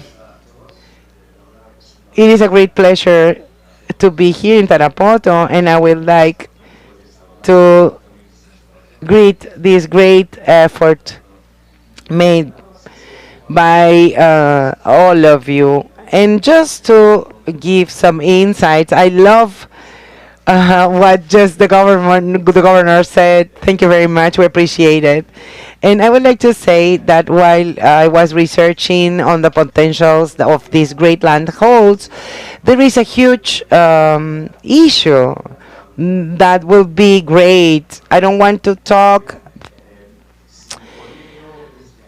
more than I should about gastronomy in nature, but from an outside vision, I can say that this land has a long traditional, not on the regular or general health, but traditional health.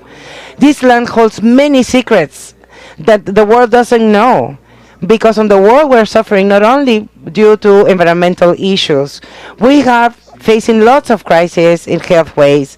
So many people are looking for places where to go. The globalization, these peaks of development has made the much more powerful world that has resources to has or lacking of some other things that other parts of the world have.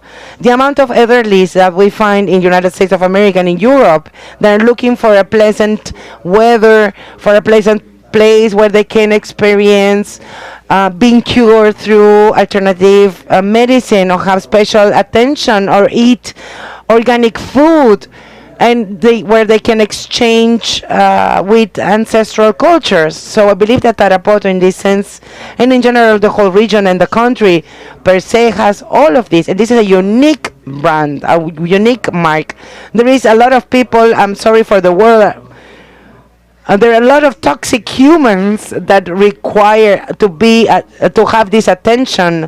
Lots of people that are drug users or alcoholics that maybe that needs this natural nature in order to healing. There is Takiwasi, which is a history, a story that is beautiful, that could be the basis of the center of a beautiful filmmaking industry, and that could also attract investments. So I believe that here we have the opportunity to activate a unique brand as a region from Peru that does not have competition. So we have here a group of international experts, plus with the good intention of the Mr. Minister, the governor, and Tamora. Here Tarapoto, San Martin has a unique flag, and this is a huge opportunity, a democratic opportunity, a real opportunity that could reach the reality of many, many people. And this is not only a political issue, it's also a commercial issue. This is the seed that we are planting and the beginning for something, and this is the greatness of this land. Thank you very much. Mr. Governor wants to reply. Yes, I would like to thank Mohammed because he has mentioned a very important topic. I'm a doctor, a physician. So what I'm going to say is based on my expertise after these 30 years being a physician in San Martin region. So I know pretty much a lot about traditional medicine.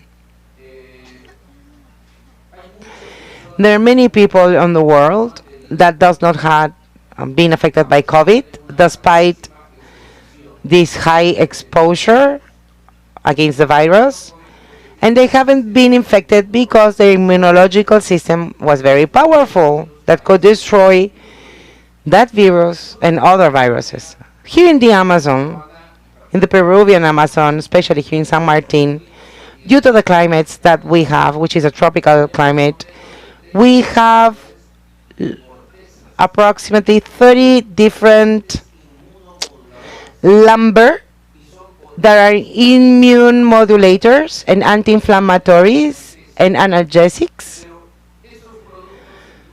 So these products are being more famous due to their sexual stimulation properties. So they are known worldwide because of different characteristics. So we have a plantation 30 minutes from here when we have all these type of lumbers. Actually, you can take a little bit of ayahuasca because ayahuasca is produced here. You can take it with you to your country. Well, due to the country, to the work that we held in other places, the health tourism and wellness tourism, that is not only spa treatment, along with, I don't know if Fernando, you remember, in Latin America, even if it looks the opposite, the health tourism is based on surgical interventions, but for that tourism that is looking for health developed in China, it still needs to be, so could promote the research, right, in order to recover all this knowledge, ancient knowledge. So with the,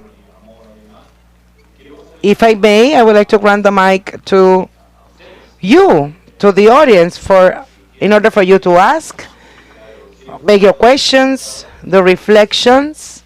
You have any comments, you can raise your hand in order to give you the mic. Please give back the mic after you're finished. Don't take it to you at home. So the lady, please. Yes, good morning to all of you. First, I would like to thank the fact that you are here. I'm very pleased to know that you have come from very far away in order to exchange this great expertise that you have. And one of the speakers mentioned something that was very humane and sensitive. The fact that we are human in nature, understanding that we are part of this ecosystem. So some other of you talk about what to invest here in San Martin. So I will say, let's invest in protection, our forest, our trees, our forest systems, and our sustainable entrepreneurship that is very present in this region. Besides this, I will say that the large majority of people that is present here is looking for sustainable tourism, green tourism with the less impact as possible.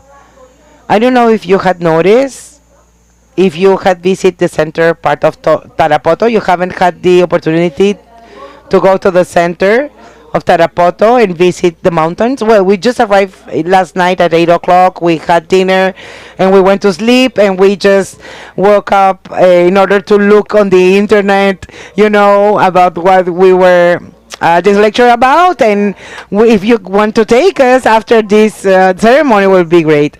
Well, the center of Tarapoto is surrounded by mountains. It is a reservation type 2. We have mountain chain that provides water for over 50,000 people, and is our natural reservoir of water. We have a larger biodiversity of flora and fauna. So because we're always waiting for cooperation to come to protect the woods, the forest, because without forests we don't have waters. Without waters we don't have the waterfalls. And this is one of the reasons why we get that much visitors, because our forests and our water body. But along with this, we also need infrastructure, right? So let's sell what we have. Let's sell the green, let's sell conservation and protection, let's sell life. This is a question for someone? No, it's just an insight. It's not a question, it's just in order to help you and to thank you for all this great information. I would like to say something in order to add to your words, is that the first that has to be focused. So I'm sorry, I'm a little bit lost. So it's not only a matter to diversify and to create new, is to take the best of what we have, put on value what we have already, that is nature and landscape, and let's look for responsible tourists, right? Tourists that does not leave their solid residues in protected areas, that here in the region we have 5. So take the advantage, take the opportunity of our forests, of our waterfalls, our mountain chains, the national parks, the lagoons, the national parks of the rivers. and that are currently supporting the small entrepreneurs administrated by the regional government. So our duty and our objective is to protect our mountains. So for example, Cordillera Escalera, which is a waterfall, has some external alliance that are the ecological associations. We have signed up 15 agreements that are vigilant in order to optimize this tourist destination. However, we have 85 resources that are not taken into consideration in their infrastructure to be improved, since it was already established. Also, the infrastructure that is established by the regulations, right? Because we're talking of a protected area and we cannot build whatever we want. So it is important as well the communication and do a greater work on the communication, right? In order to make visible what it is existing already. Here we do medicine, tourism. We have healers for traditional medicine. I was evaluating some pieces of lands not long time ago, where were found more of 469 new species, 200 out of them that has medical value, great medical value. So we are sitting on a golden offer that deserves to be known for the world. But for this, it's also important to invest on this information and this ancient knowledge and put it on paper, on black and white, because after our grandparents, who else is going to transmit this ancestral information? So maybe if you have time, I would like to invite you to visit these beautiful mountains that are surrounding us, that surrounds Tarapoto, in order for you to feel the power of the nature. I'm coming back to the tourism activity after so many years, because I've been devoted to the conservation, because without conservation we don't have sustainable tourism, right, which is our goal. So we're hoping, the region is hoping for this. So thank you very much for your time and your information. Maybe Mr. Campbell wants to say something. Sí, claro, me encantaría decir algo al respecto. ¿Acaso esta no es la lucha constante entre la naturaleza y la conservación?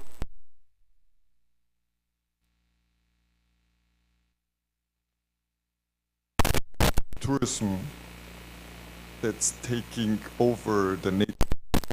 Nature is destroyed and then is continuing. So it is the duty of the rulers, the politicians, and of you all to find the right way. If I take a look at what happened the last 2 years in Europe, we were confined. We could not get out. There were no planes going. So people were kind of getting back to their own country. Then you had some influencers that were shooting super shots from nature points, natural points in natural reserves. And suddenly hundreds of thousands of people were going to see this point. They were running over. At the beginning it was super nice, but then there were too many and they were starting to destroy the flora on the ground. They had to close down everything. So it is this constant struggle to get the most out of your natural beauties without destroying it. And that's what I call the constant struggle of tourism. Take a look at, if I take a film, The Beach with Leonardo Dicaprio, a film that many of us know. The beach has been closed for 2 years in Thailand. 2 years, nobody to go there, so that nature could come back, that the beach could come back to what it was before. And now they are selling something like 3,000 tickets a day or something like this to keep it the way as it was before. So be careful with communication, be careful with your nature, and please take care of it and try to make the most out of it. Comentarse también tema de identidad cultural. ¿Me permites una cadena de conceptos? El estar orgulloso de tu territorio significa que pones en valor tu identidad, la identidad que todo.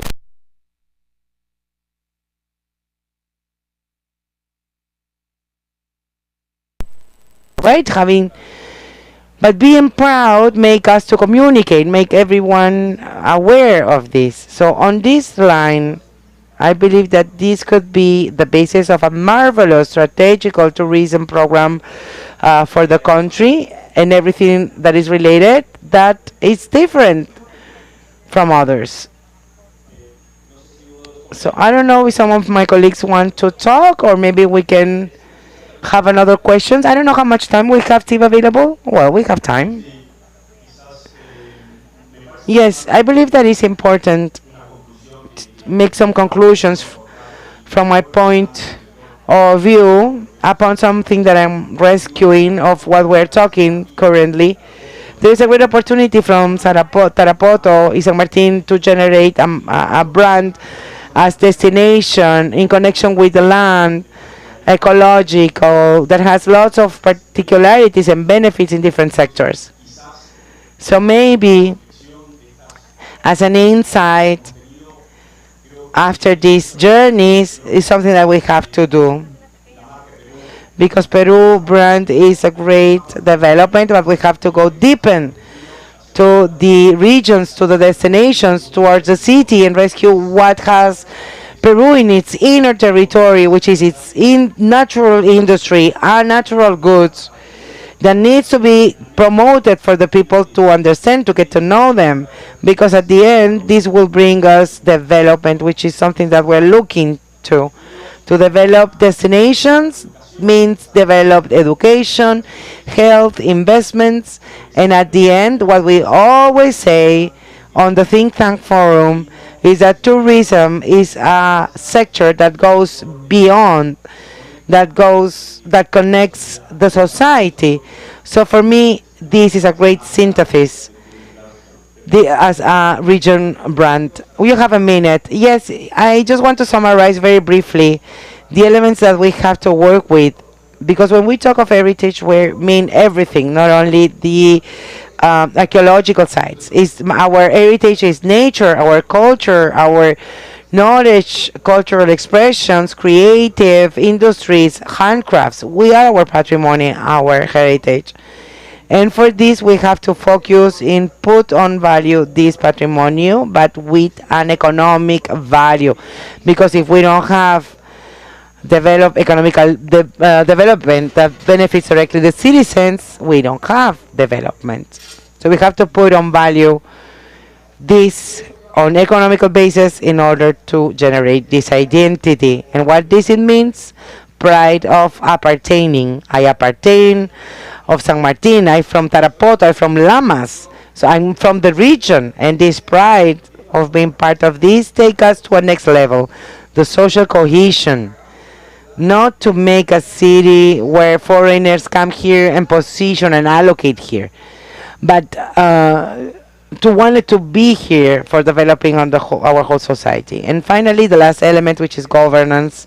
That means rights and obligations. We have rights on our territory, but as well as obligations, as well as the tourist.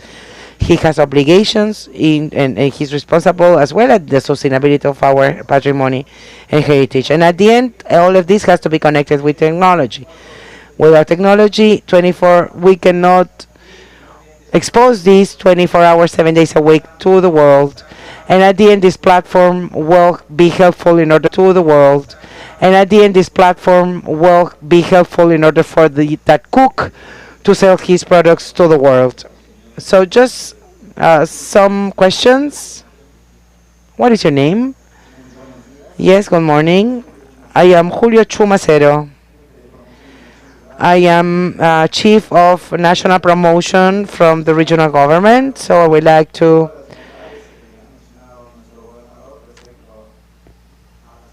I agree with what our governor said about our attractive destinations. What it was mentioned about the platform, about the communication. I would like to say that for this, San Martin has a project that was awarded by the Spanish Corporation in order to build AI platform. It's going to connect San Martin with the rest of the world. Next year, San Martin is going to be the first region to have this platform, along with the participation of all the local stakeholders of the region. In parallel, for complementing what I just said, this is a very important space to talk of globalization, because globalization not only connect us with the communication, but connect us with knowledge. So for this, we have a very important space here, when we have the minister joining us, many experts in tourism. So globalization, as we see, connects the knowledge together. For this, we have lots of local players that are entrepreneurs and businessmen that have gone. These kind of spaces are important, but however, we can take the opportunity in order to put the strategies and methodologies, land these strategies in order to benefit the public. There is a lot of money in the world to be invested in tourism. We have the potentiality, so part of the objective of this event is to put actors together in order to present proposals and integrative projects in order to attract investment to the region. And here we have a lot of academical knowledge and business knowledge. So we have some other proposals for agreements that have been worked by the Minister of Foreign Trade and Tourism in order to foster the investment in tourism. But I don't want to be pessimist, but any institutional agreement will work without trust, certainty. And certainty starts from each one of the stakeholders. So I believe that maybe we can strengthen these during the next presentations, and we can strengthen this topic of how you could support San Martin actors about the strategies and plans. It's very nice to have biodiversity, but what happens if you don't have the tools in order to take the best out of them? So this is my suggestion. So let me repeat what we've been repeating many times now. We have to remember that tourism is an industry. So it's important to say this, because after what's said by Pepe and Juan, in tourism, many actors intervene in order to, that needs to be coordinated in order to have tourism policies and strategies. We have many questions. Yes. We want to know how long do we have? Because we have many questions. 10 minutes only for the questions, please. So let's provide just very short answers and questions. I am Joy Saavedra. Some times ago, with my brother, we opened a startup for the promotion of tourism in the city, Aventuras.pe. So what we have seen so far, there is a lot of tourist offer in the country in general, but not necessarily has quality. And this is due that regularly or normally there is no training, there is no tourist guide school, for example, as there is in Cusco, or something that will help you to understand on how to provide a standardized service by one side. And on a much more personal level, this forum, maybe as a suggestion, I would like to say, because of the think tank, because there are some workshops of the science, he's requesting the science thinking workshops in order to apply this in Tarapoto. It's because I actually thank you for your knowledge and these ideas, but if I'm trying to apply this in the reality, I don't know how to do it, and I'm very honest. I don't see a way in order to land all these topics that we are discussing today. I don't know if this is a proper space to talk about this, but maybe the government can organize this, or maybe any private institutions or businessmen can do that in order to land these concepts. That's such an important concept as strategy, and how to land these in actions, and these actions in order to have tangible results. In order to close this, what I would like to say, I've been working many years with Oracle for software applications supporting larger corporations. And something very important of this, it does all this goes hand by hand with a strategical plan always. So this is why I would like to propose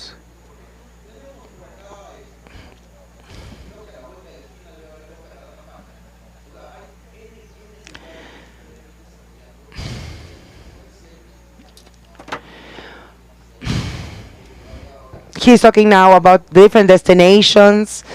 You can find waterfalls, the round of the corner. There are lots of proposals, but how we can arrange all of this, how we put together all of this. So first we have to put on value the efforts of the regional government and national government, the efforts of PromPerú that are customized by what our friend Mora Carvajal was shared with us. So first of the work, that was taken or carried out in order to visit here, to come here. From Sintam, we are at your disposition in order to collaborate with any organization of the world. So I would like to propose to you, in order to give you an answer to you and your brother, maybe it's the gentleman that is behind, just next to you, right? You are the same. So why we cannot organize a workshop with specialists, something based about communications for 3-4 days. Maybe we can get together, right, in order to elaborate a proposal. So another strategy that we could do with Fernando, which is a specialist in strategy, or Antonio Roldan, who's in Germany, or maybe some other participants that are working with governance and tax systems. So maybe we can organize something where after 2-3 days we can get together upon our specialities in order to issue a document. This is a proposal, and this opportunity is only to let you know what is happening. You are asking for a whole doctorate.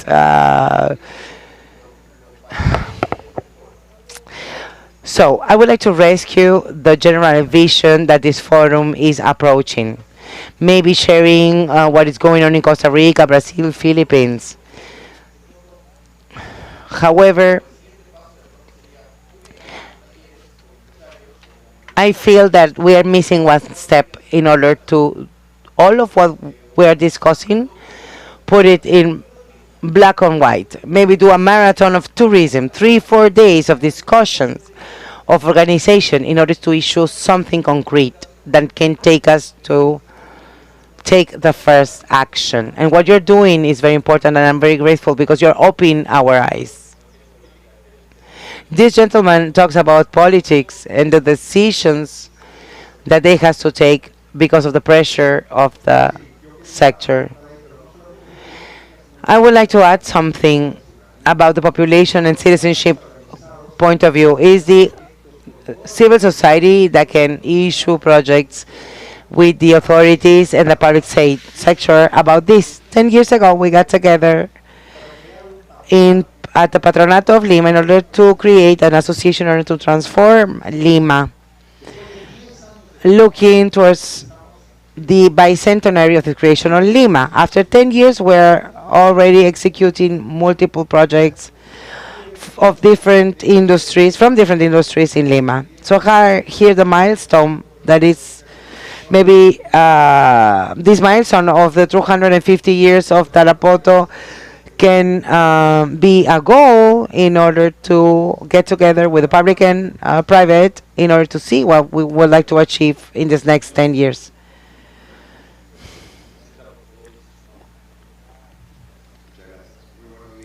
Good morning. I am David Landa. I'm Chief Executive of the Committee of Destinations for the governance of the Alto Mayo province, and also Chief of the Tourism Committee, thanks to Ramon. He is to blame for this. So thank you very much. I would like to welcome Mr. Ministry, the Governor. Thank you very much for this forum.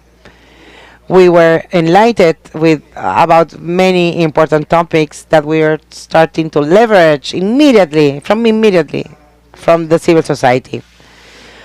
You are in San Martin, which is part of one of the most diverse countries of the world, and this is one of the most diverse regions of one of the most diverse country of the world. We have snow and we have forests.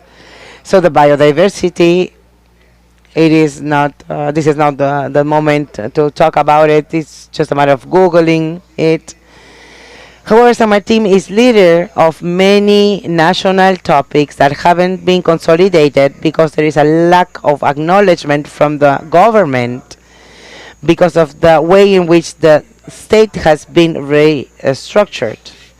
This is as well one of the most centralized countries of the world, and you all come from very decentralized countries where you have autonomies in different regions, from Spain to United States, Mexico, Argentina, etc. Here in San Martin, we have the only region of Peru, because the other side departmental governments. Here, San Martin built its own autonomy through a referendum. However, we're still suffering of the fact that we haven't built an identity. Yes, the green, the biodiversity identify us, but culturally wise, we also have other identifiers. In what we find in the jungle, in the middle of the jungle, which is a big pajaten, which is part of the Chachapuyo culture. Somebody mentioned Cuelap as part of San Martin. It's great because here, for us, the people from the Amazons were on one community. And Cuelap is in another apartment, in the department of Amazonas. However, it helps us to project us touristically wise.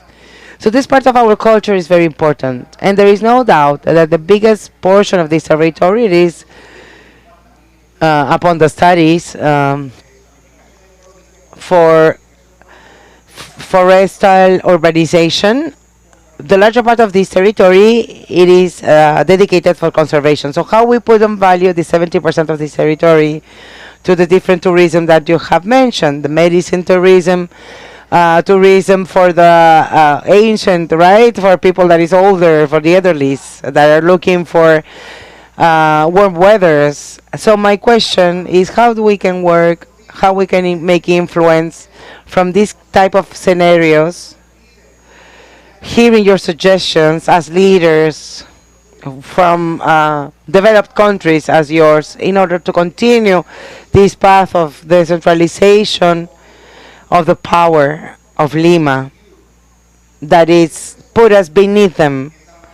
So the Tourism Directorate of San Martin should have the larger allocation of resources. It doesn't receive anything, nothing. So how we can work like this? This is a direct question. Maybe this can provoke some other insights. Well, it's very relevant for me. I'm from Spain. Spain receives 90 millions of countries of tourists, but I come from another country. So the word should be taken by your local authorities. Yes, Mr. Governor or Mr. Minister?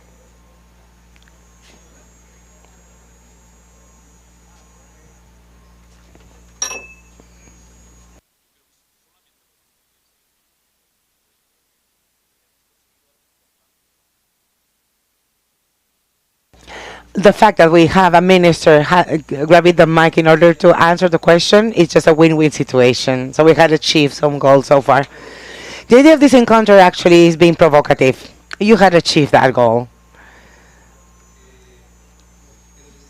Because development is always an encounter of objective interests. That in this concept on how we can generate politics, they are erased by the conflicts in the good sense of the word. So maybe these 200 years of government, full of gaps, as we all can acknowledge, we can congrats the macroeconomical development of Peru. We are above $76,000 million on national reservoirs. Our GDP at levels of Latin region, it goes above the average. Our value, it is the second most stronger for the region, our currency. So we have records of exports, not only for mining goods, but as well for the agro industry and the whole value chain. Last year, unbelievably, $67,000 million, which were the historical record in exports. But this year, it's going to be 15% greater than last year. $65,000 million going up. So reactivation, pandemic was brutal. And we were discussing that this economy that has good indicators wasn't able to give us in this last 30 years more than 150 beds or spots for IC unit. And this is why over thousands and thousands of our brothers have died. So this is what we have nowadays. Or even if rains or not, if it's morning or night, we have everything, right? I'm repeating this because after this encounter, we have lots of tasks pending, many tasks pending. We have many leaders, men and women. Some of them have spoke, have talked, had addressed some words. Some others not, but they're all great. And this is the moment for our social capital to be seen under the strategic scope in order for the tourism become one of the tools of development of the country. Maybe you are aware of our tourism indicators. Pre-pandemic, we had almost 4.5 million of tourists by year. And on the first year, it dropped 10 times. We only received 450,000 visitors. Today, we're overcoming the 1.5 million of tourists. This is not even half of what we used to have. And in the recovery of the employability, we haven't reached even the 30% of the levels that we had pre-pandemic. However, we have dynamized. There are some very important or larger indicators that proves the dynamization of the domestic tourism. So we had overcome 8,000 million soles up to June of this year, and in international wise, over 100,000 millions of soles. So this means that we are giving a fight, yes, but in order to not only fight with the daily things. So nowadays, the whole state, regional, local governments, public and private sectors, we has been overcome.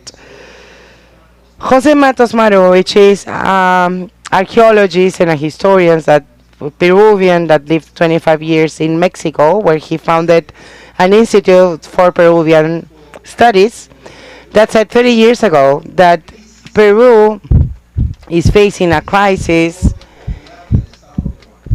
of its government. Before, in the coast, we didn't have that much population. The middle part and highlands of the basins of the rivers had populated, were the reason why the coast of Peru was populated. And with this, I would like to conclude. This is not only a migration phenomenon. It's the thing that the institutionality level that we used to have is not the same. We don't want to go back to the reality that we had before the pandemic. That reality does not exist anymore. That world does not exist. After the pandemic, we have a new world. So after these 200 years of the foundation of Lima, and during these first years of the government, the Pedro Castillo government, thanks to the support of the citizens, we're celebrating the 200 years of the foundation of, I believe that he means the 200 years of the foundation of Lima. So I don't know if you remember when we were about to celebrate our 18th birthday. You know how much celebrations we did, with much joy we do, and now Lima had celebrate 200 years of facing crises and problems, and everything that you have mentioned, biodiversity, etc., etc. It is something that, along with the governor from here, so this is not a subjective thing, but the governor, is one of the best governors of Peru. It is the truth. He's not my friend, actually. I met him. He used to be a mayor. He's a physician. I know him. He's great. He has devoted his whole life of what you are discussing right now. We are the people, and as it's been said, we have to cry with one eye, and we have to be happy with the other. Be on peace, be secure, take the best of us, because tourism can and should become not only 4% of the GDP of Peru. We can foster a democratization revolution with new entities. And in 5 years, because this is nothing that we can do from night to day, right, as you know, but it is missing the identification. We are lacking of the identification of this emblematic, I believe that he means places, destinations, in order to have this cascade effect. I'm not going to answer to the question that was put it. I am facing this question as well. Today I'm a ministry. As a government, we have that responsibility. But the first thing, we're going to start with the method. Institutionalize these private-public intergovernment spaces.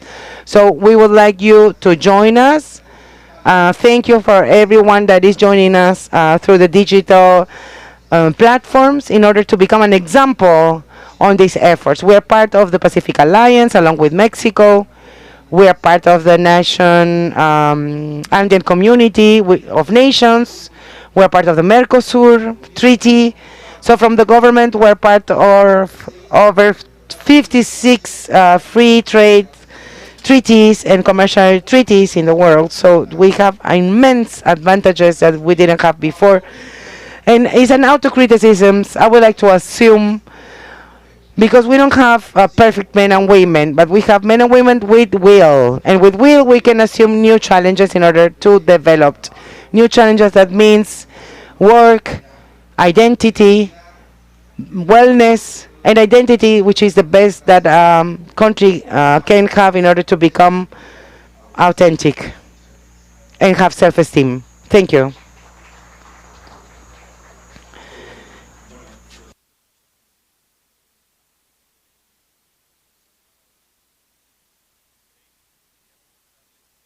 Okay, now it's time for the break, and before, I would like to tell you that Sintam is for the service of all the authorities, and it's been very interesting this time that we had together.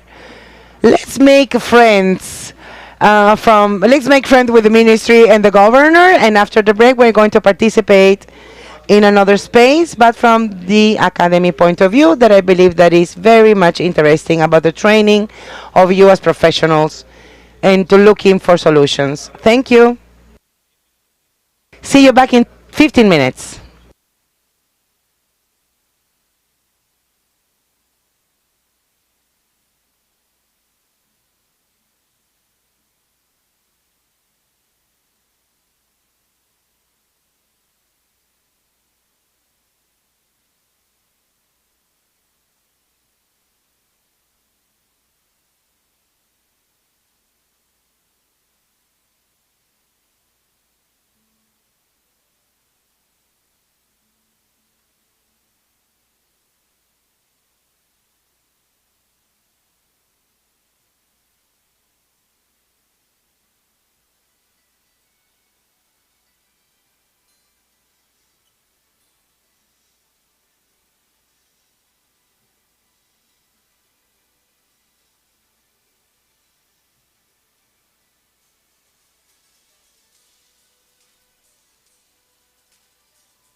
To all, good, come back.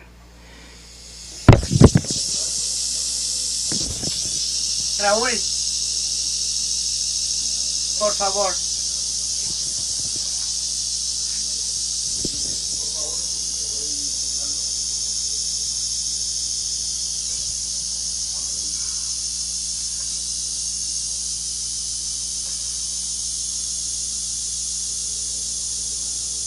Es peor.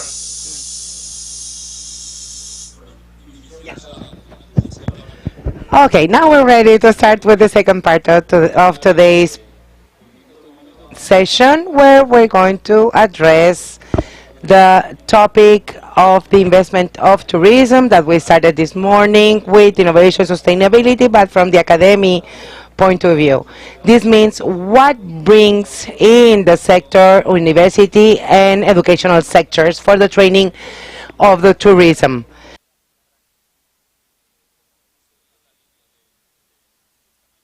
So let's continue with this practical way of address this conference, and we're going to try of this to be a conversation. We have 7 minutes each for making our presentations, and after this we're going to start the dialogue in order to see how we can work. So this session is going to be headed by José Méndez, Director of the RIMAC Patronato from Peru, Lima, Peru, and Mr. Frank Babinger from the Complutense University of Madrid, Vice Rector, Deputy Vice Rector of the university and good friend. His name is Andrés Javier Rodríguez. Then we have the Director of Institutional Relations for the Business School and Tourism, specialized in on-presence and online training and education. They are leaders in this field. And we have as well the presence of Fernando Olivera, she's Secretary of Tourism of Tamaulipas, Mexico, with more of 20 years of experience and with a broad knowledge about different aspects of tourism. And they are all joined together to talk about the relevance of training and how to access the training from any part of the world in order to develop careers and the collaboration between different nations for the exchangement of knowledge, experience, and in order to be updated on what is going on in so fast industry. So thank you very much, and let me give you the mic to José Méndez to talk about this issue. Good afternoon to all. You are welcome to this space that is related with the investment in tourism related with the academy, in relation with the academy. So in order to start with this work, it is very interesting to have with us Mr. Badinger from the Complutense University of Madrid, who has a long experience in the training in the tourism field and innovation for the same sector. So Frank, I would like to ask you, what do you think, or how do you think that Peruvian university can get benefits from the investment in tourism, especially when this investment is directed towards innovation and sustainability, because we have to look the benefits of it, right? Well, good afternoon to all, and thank you very much, first of all, for giving us the opportunity of the Complutense University for being with you. I'm going to give you a very short answer of what you talk about the University of Peru. But after this morning, I had prepared some things. However, this morning was very interesting, and I would like to use that approach in order to answer these comments after what we have heard this morning. So listen what you had discussed. I believe that there are many factors from out of that can be something that the academy can bring into the table. So what you need here are elements of the academy, since we come from different aspects of the academy, they are still missing, right? The first and more basic that my partners have making reference of is training. Training that the Peruvian University directly and the educational centers in Peru, here we have some representatives and that can bring, right? So the training in tourism is basic, is essential. Everything that we have discussed this morning is good. It's okay, but if you don't have trained professionals in tourism, they are not going to be able to serve the tourists, and neither, which is the second point and more important for me, to start up a strategical plan for tourism. I don't know if I'm wrong. You know much of this. I believe, however, that what is missing to Tarapoto, to San Martin region, is a strategical plan where through the governance, regional, national, and local governments can get together and can agree with the having on hand the sector, private sector, and along with the academy, that we can train, we can obtain our results, our goals. So this is not a matter of organize a workshop in order to train, bring these experts in tourism, but we need a base online or in presence. They need a base training in order for help them and help everyone in order to understand what San Martin has. So we need a strategical plan in order to do this inventory of what San Martin has. You had everything very clear, waterfalls, biodiversity. However, what happens at the other side? What can be visited? What do we want to be visited? Because not all the destinations we want for them to be to get tourists, right? So for this we need a strategical plan where all together, the academy, the government, the private sector will bring together, and I believe that there is something that I haven't heard yet, which is including the local population. Without the local communities, we cannot do nothing. This is something that we repeat many times in the university, because we had passed of talking only from the economical part and the business management towards what the population wants, what the citizens wants. So if the indigenous community is not there, what can we do? I'm sorry, I don't have audio. One moment, please. So we that believe in tourism, we think that this is a factor of development for any place.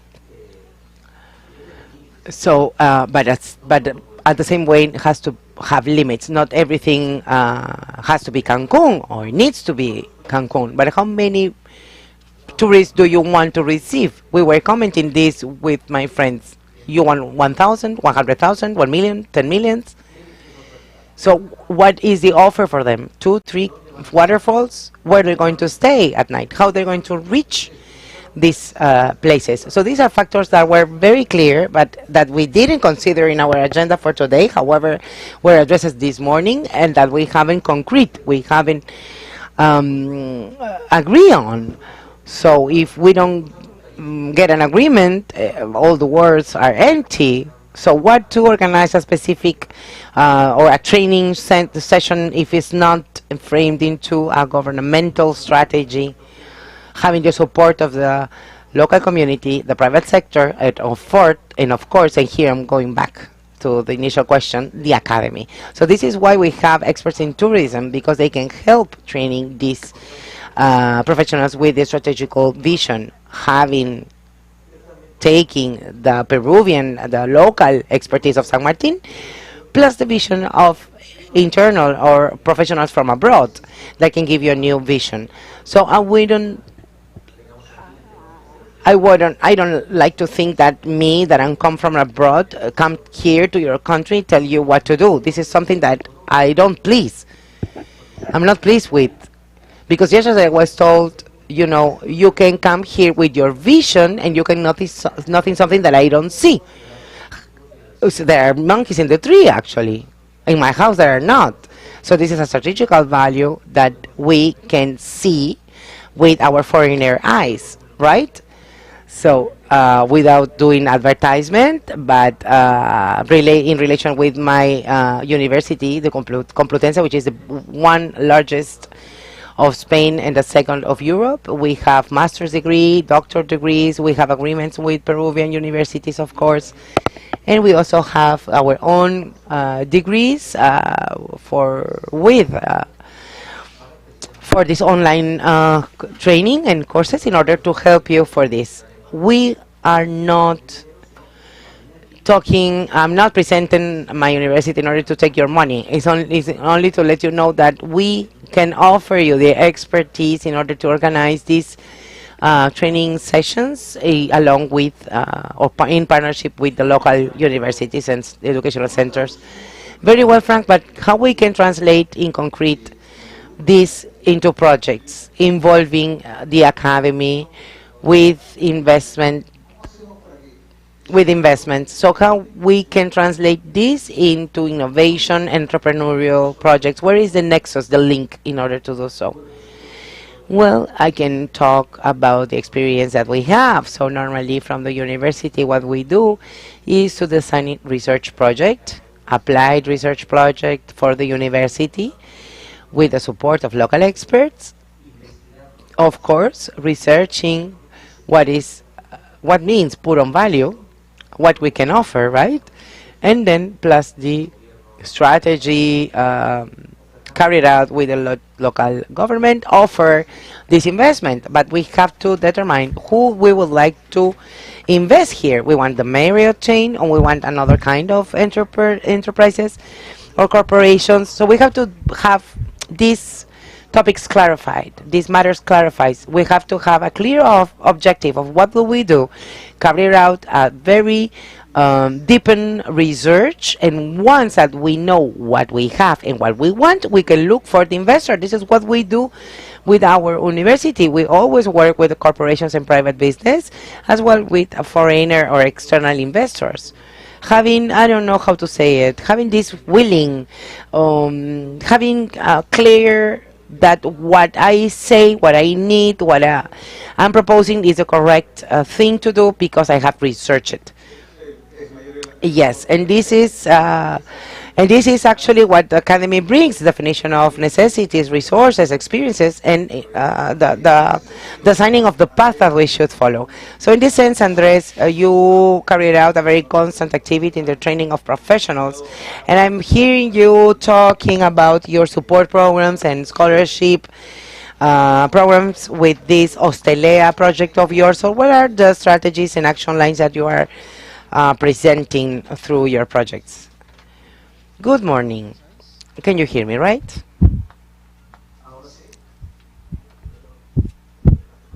Thank you, Jose, for your question. In order to put you in context about the role that we can play in the concrete development of San Martin region as is the mission of our Hostelea school, in order to help the development of the territories through the development of their leaders, with the training of them, so for them to be allocated. Hostelería is part of a group of universities and centers of business that is called Planet of Training and Universities. We have hubs in France, Italy, United States of America, Colombia, Spain, and each year we serve almost 100,000 students from 120 different nationalities. So in this group, Hostelea, which is a school of touristic management, actually you can tell why I'm talking in the difference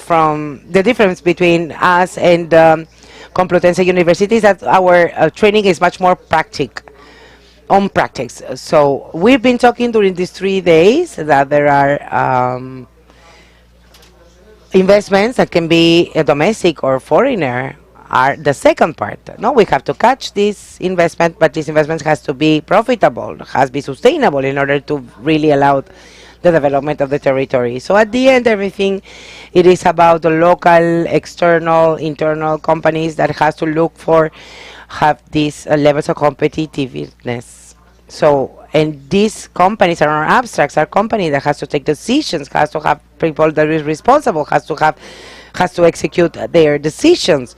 And I believe that it's been very clear now after all these presentations as that we heard what Tamara says. If the population is not trained, we're losing an attractiveness for the investors. But at level of the workers, of the entrepreneurs, this is already clear. We've seen on the intervention of the brothers where said where let us know that entrepreneurship is a good idea. No, I know how to cook very well. I know very well the forest because I was born here. So I'm going to open a restaurant, and then I'm going to bring tourists. I'm going to take them to do excursions, and they're going to experience something unique in their life. This is a company. It is a business, as Juan Maqueda said. What we're doing, that company above all that experience, above the beauty of the product, above to taking advantage of the best of San Martin. If that business does not have the basic knowledge of digital marketing, for example, he's not going to be capable to attract public, the audience, clients. If he does not have basic training, basic information on how to manage, how to use your finances, your economical resources. So I can keep going. I can keep going infinity. So our role is to grant to the entrepreneurs and all of them are taking this responsibility position in corporations to have a very practical training about these aspects. We've been the pioneers in the online training for over 10 years, but as well we have in-presence training, and we are one of the few schools in the world that we have a specific master's degree of sustainability that is related, where it is taken, replied in all the schools and training programs. I'm sorry if I take a longer time. However, I would like to say that here there is a clear demand for training, the professionals and entrepreneurs. When you talk with the business, they also manifest the difficulty of find qualified talent. So they want to be hired. The companies have vacants, but there is no fit. So there is something weird that we could improve, and this is where we get into the game. So the high level of education at managerial level has been stopped due to the accessibility, which we spoke yesterday, right? So just go from Tarapoto to study to Lima. So especially if you are a business owner or you are an entrepreneur. But here we have a clear advantage of using the online platforms for training that we are very well known about. Every time it's more close to the in-presence education. Every time it has more resources and tools. And despite the fact that this method of education is available, is that this is something that we discussed the last 2 years, is that the vertiginous and the speed that is revolution that is of the revolution of the industry, and after the pandemic, all this it is much more fast. So it's very hard to keep up the pace of the academy, to adequate curricula or syllabi. Sometimes a ministry take years to adapt the syllabi or the curricula. But here what we're doing was we're granting something very important, because the larger amount of our professionals, our graduates, are graduates that are compatibilizing their training with their job positions. So if there is a significant change in the industry,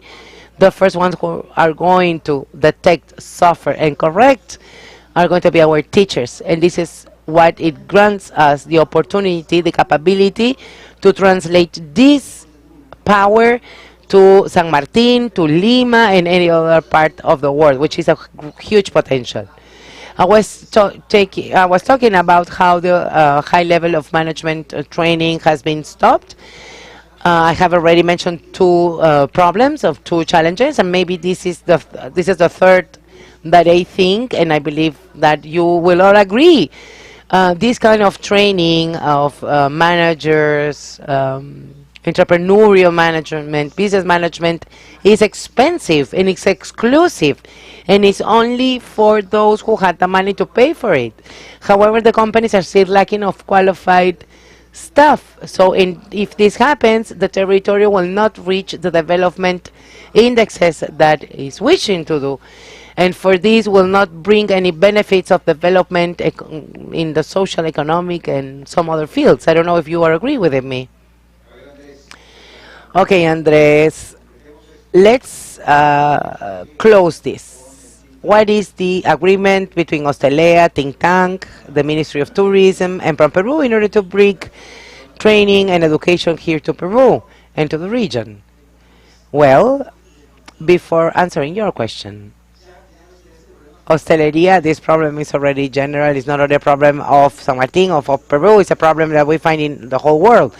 So we have made a great effort in order to diversify our program, so each user can access to a specific program upon their necessities. This means that it's not necessary to go to an international business school in order to have an MBA. You can do that or reach that degree with a shorter program of education. So for me, it's a great honor to announce, since this is an investment forum, I would like to give you this example of investment. So we want our brand to be more known here in Peru, even if we have a lot of students.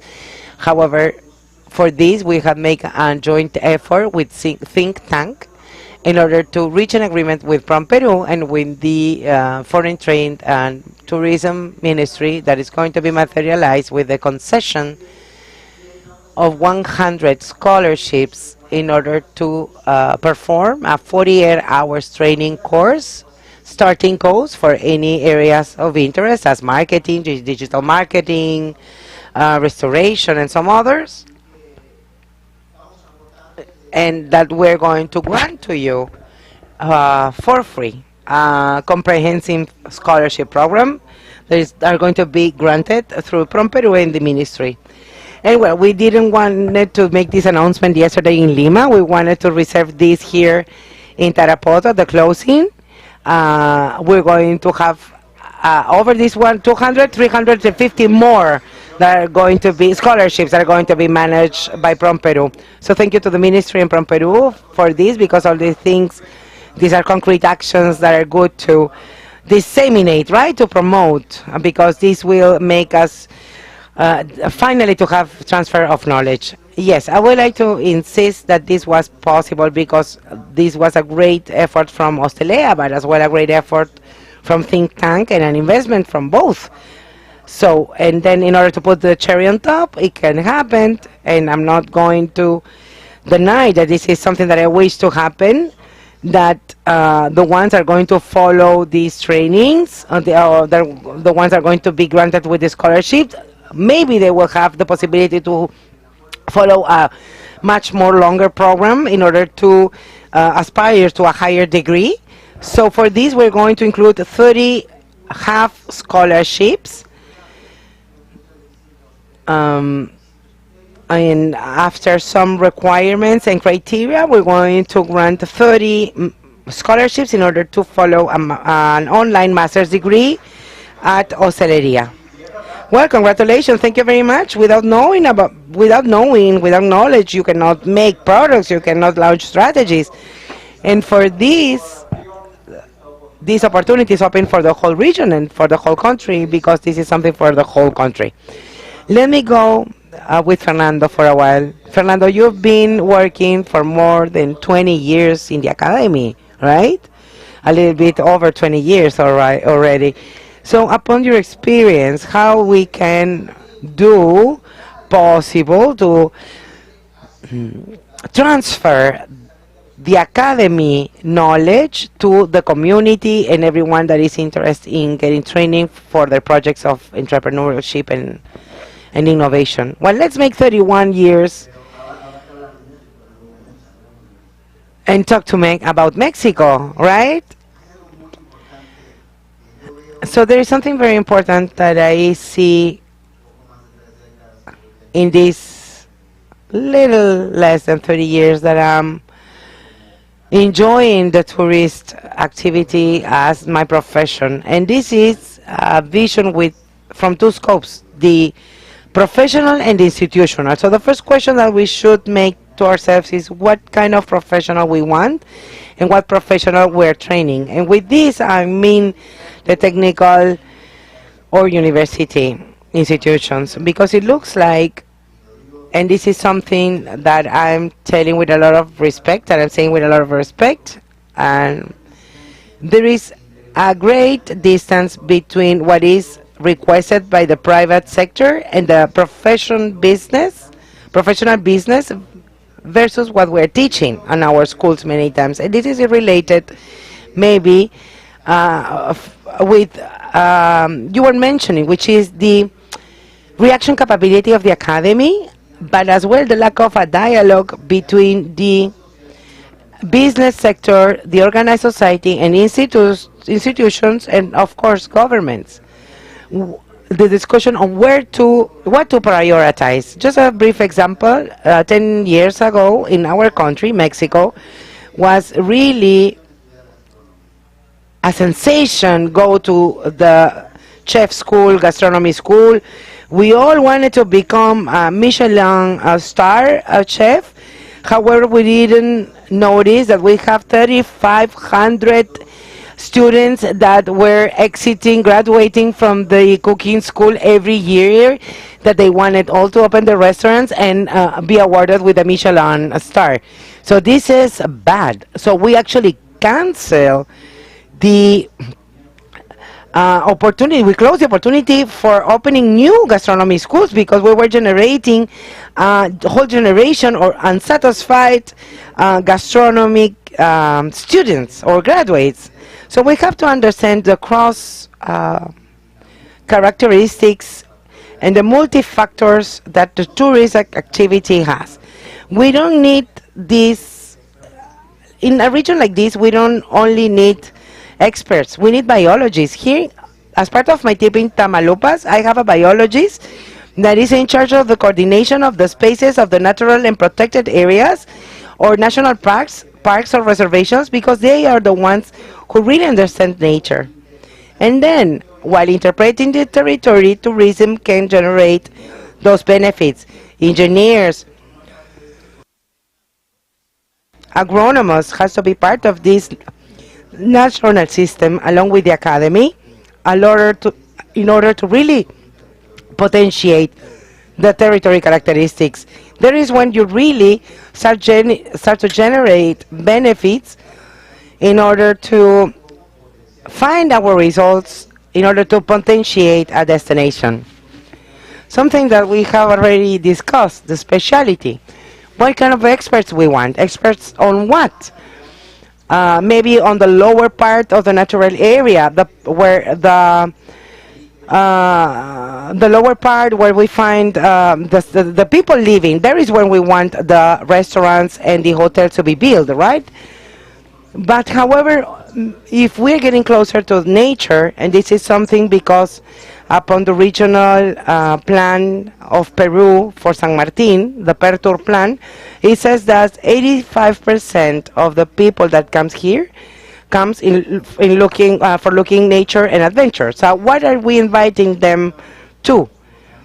And this is something that we haven't acknowledged. My friends, my tourist operators that have a great product. However, I see that there is an approach of almost 98% of the national market. So only 2% are foreigners. And this is not a weakness. It is a segmentation of the market, so we need to understand precisely what we do and what we would like as a profit in the future. So there, in that context, the Youngs has the possibility to be part of this ecosystem because understand the quick changes. We need this type of business that generates mobility and dynamism in order to face this type of tourism that is born in any part of the world, but there is like a natural empiric. Tourism is empiric in its nature, but starts to get professionalized. So many regions of Latin America has this empiric activity that requires of be agile, to have online training, to take the best of this larger institution as the Complutense University for Master Plans of Development that will take us to accomplish our goals for every region. So in this case, from the institutional point of view, we can profile in the type of works positions that we want for each region, supported with study plans that does not need to be university degree, but can be fast specialities, short-term degrees, trainings, and this is already dual activity, working on site and professionalizing these professionals on, and the expense, how much we want to generate and how much opportunities we have for entrepreneurs, because we have to take them into consideration when we talk of the type of professionals that we want. So we want someone that comes and do the investment, and we want entrepreneurs. Tourism in this type of regions of nature, like it happens in Mexico, 90% are made of SMEs that holds one employee, self-employment, up to 10 job positions, and here the big atomization of the touristic offer that we find in these regions. So that entrepreneur is going to be a local entrepreneur. It was said very well, the local community, that inclusion that I mentioned at the beginning, innovation, solidarity, inclusion that should help forming that entrepreneur without $1 million in investment. Only it's a matter to make an exercise to give value. If we have nature, we have to take the best of nature in a much more sustainable way and with the capacity of load. We know how many people can get daily to our protected areas, how many can sleep there, how can stay on the middle land, when we can find semi-formal hotels, how many can sleep close to the protected area. All of these criteria is generating rentability, and a group of young people can take advantage of. The average of the people that visit San Martin, it is between 25 and 65 years old, and the 70% are between 25 and 60 years old. As Taleb said, this tourism of elders that are not in a hurry, that want to take a walk, they said that we're going to have in 2030, 30,000 millions of elderlies. We're going to become elderlies, and we are going to need the capability to travel, right? So this is these people that are looking for a slow tourism in order to enjoy and get the best out of the nature, you have to start thinking about the specialization. For that elder that has mobility or has partial mobility, we have to start thinking on the infrastructure. I'm not referring to highways. I'm talking of services, infrastructure. You know, you haven't been able to raise the amount of nights that a tourist spent here in your region. It is of 3-point-something nights at a time. Worldwide, the average are 6 days, so you weren't able to increase that amount of time. So you can do a lot. You have a great opportunity, and you can receive much more than those thousands of soles that you are obtaining so far. So this is an opportunity for the youngest in order to come here, be the entrepreneurs, especially the local youngers, to take the best of the offer, professionalize it, and pass from the $30 a night up to $300 per night in these natural spaces.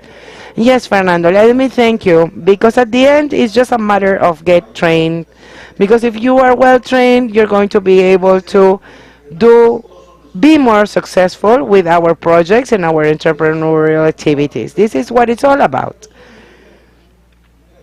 One of these experiences, because I worked many years without being able to do a master's degree, and where I was able to do it after many years, I understood the reasons why I was successful and how I can increase exponentially my knowledge, because the knowledge gives you that certainty. So here we see many opportunities. We are a young region, and not only the whole country is eager of knowledge in order to issue programs and strategical plans for the management and sustainability of our region our country. So get trained is fundamental. In addition, I would like to give the mic to the public, and please take the best of our guests. Make short questions so they can give us or provide us a direct answer, taking the best of their knowledge for us. This is a great opportunity to do so. Start with the questions. Just raise your hand. Think on your question in order to have it already, have the question ready without taking that much time. And this is the best opportunity to do so. This is the first, and who knows when will be the last time that we had the opportunity to have this panel with us.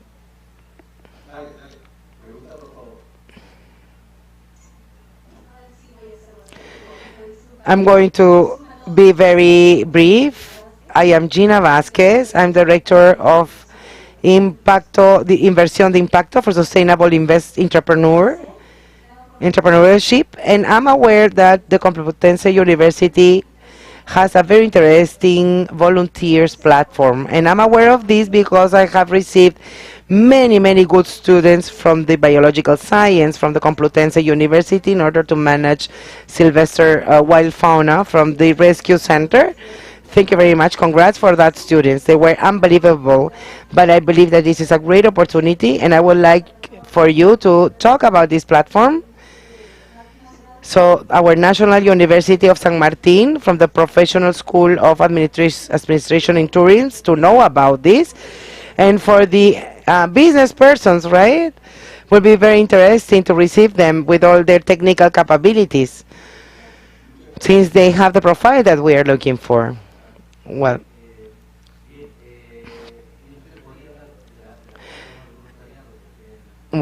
this volunteer program depends on the Vice-Rectorate of Students, but let's allow me to go a step further. I appreciate the fact that these students were fabulous, because they are, not because I say so. It will be an ethic. However, entities and companies that receive our students say so. So I would like to go a step further, and I would like to give more value to the training of students. Yes, it's great to do a volunteer job. I would like to insist we have a platform in order for them to exchange and go in other places. But why don't take the advantage on that work hours that they need in order to graduate, to do it with you, with any institutions, with any private company.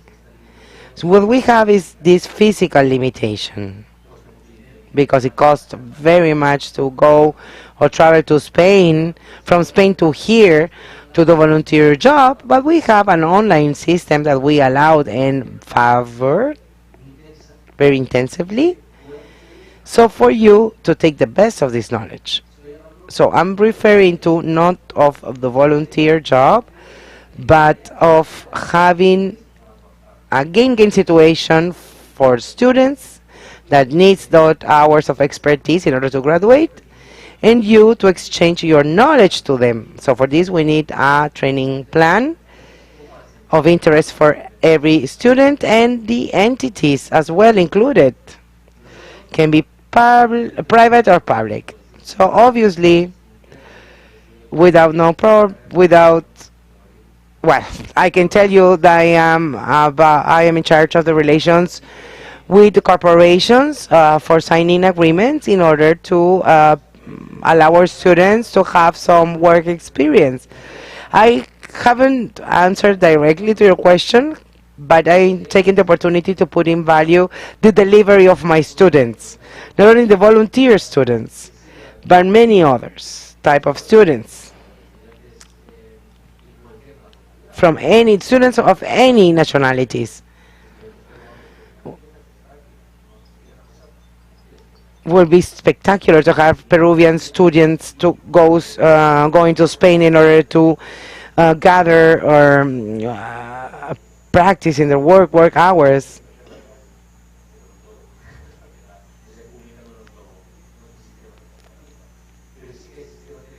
But there are some scholarship some scholarship programs with our volunteer platforms. These scholarships are granted by the public system for foreign students. It will be so interesting, right, to have this exchange of students from any career, any school or faculty.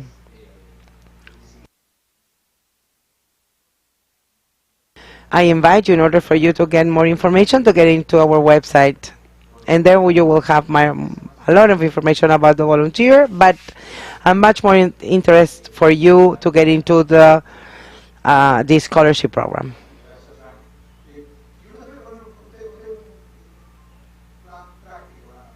Very fast, we were mentioning the strategical plan for from now up to the 10 years in order to celebrate 250 years of the foundation of Tarapoto. So why we don't take advantage as Academy, taking the opportunity of the scholarships for the development and issuing of strategical plans. So for the adults and the youngs that get trained, be the ones that present and design the strategical plan in the future, because knowledge are going to allow us to do things right.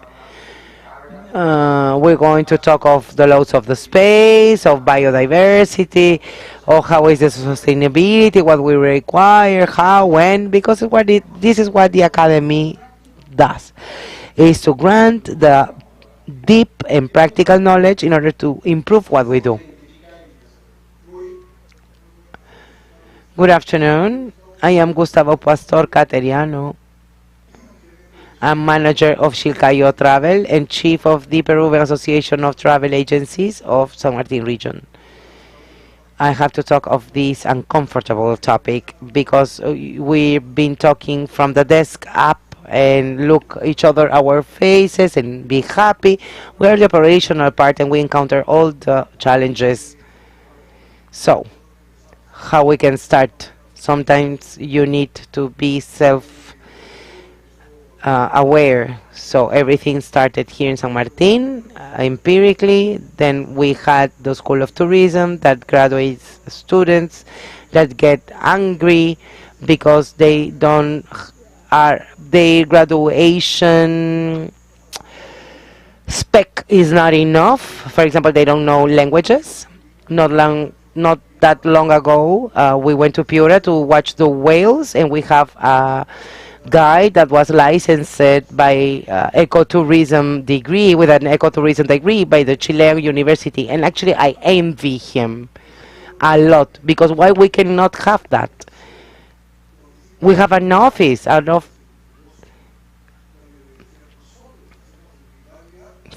so our biodiversity, our nature is we are the ones who give the value added to the forest, to the nature. But if we don't have adequate professionals for them to help us to put this on value, we're not doing anything. So actually many movies were filmed here.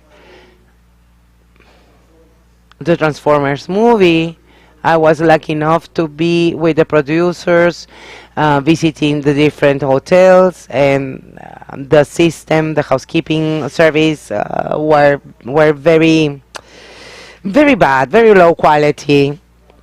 So if we don't address these things, we're not going to improve. We have many things to do. We talk of birds, we have a biodiversity which is amazing. Were issued thousands of projects and nobody had landed yet.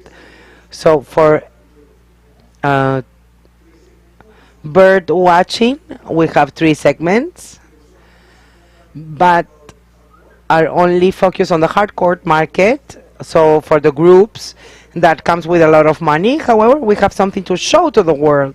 And this is an activity that is not well promoted, not nationally at least.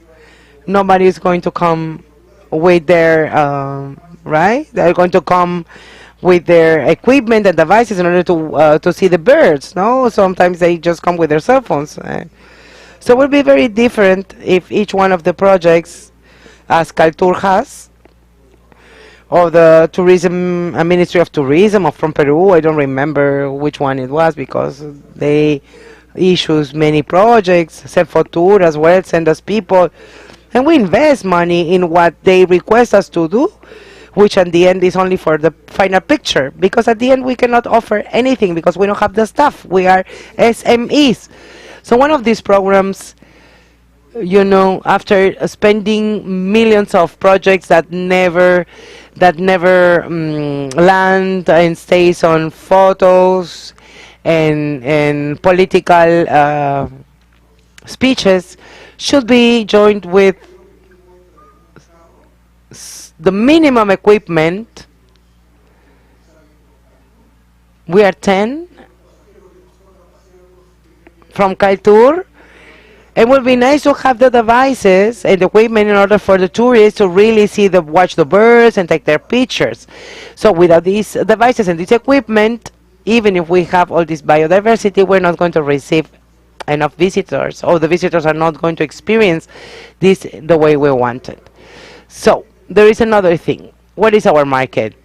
Who do we want to visit us? Because sometimes we talk, we're going to have them that comes from Uzbekistan, for example. For how long is going to come? 4 days and 3 nights, which is the average? No, he comes for 20 days, 15 days. So we have to create a circuit. However, the work that we do here, it is dedicated to atomize the destinations. Before we had 3 destinations, now we have 4. Where we have the access north, center, and south, now we have 4. So this is just losing time when we shouldn't be focused creating our macro destinations, because it's where the tourists wants to go. We're only a hub. Now we're working on the financiation of the Dream Travel. Today we had the last discussion, conversation. We're about to sign up this with the funds of a financial institution. We travel so jet smart, so you can travel directly from Arequipa to Tarapoto. We've been discussing this for 3 months. And why? Because that flight comes from Santiago, Chile, to Arequipa. And to Arequipa can travel directly to Tarapoto. So in very short time, we're going to have lots of Chileans. Now, San Martin is full of people from Arequipa. So the projects that we are developing among privates, in silence, rapidly, and we ourselves congratulate ourselves, you know.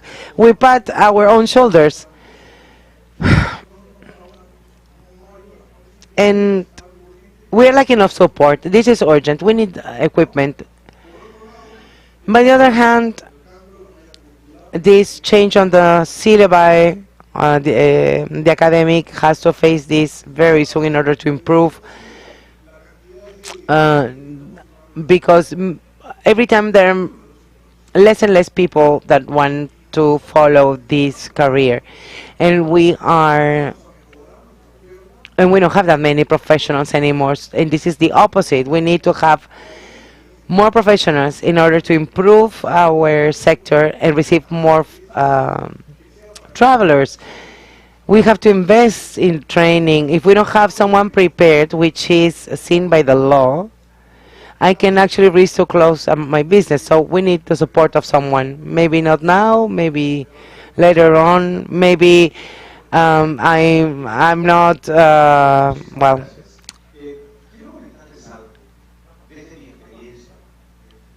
Well, I would like to comment something upon my experience. I am part of the civil society. Volunteers, citizens that we got together because we saw how the Rimac neighborhood was falling apart. And we had experience in other markets. So here we saw the opportunity to do this cultural asset association, because the 40% of the Lima archaeological heritage, the 40% is located in El Rimac. So we got together and we issued this project facing the 200th anniversary of the foundation of Lima without one sol in our pockets. And we start drawing this project, incorporating the private sector we start hiring professionals for drafting of projects. The studies are already done, have been already done. The information is there.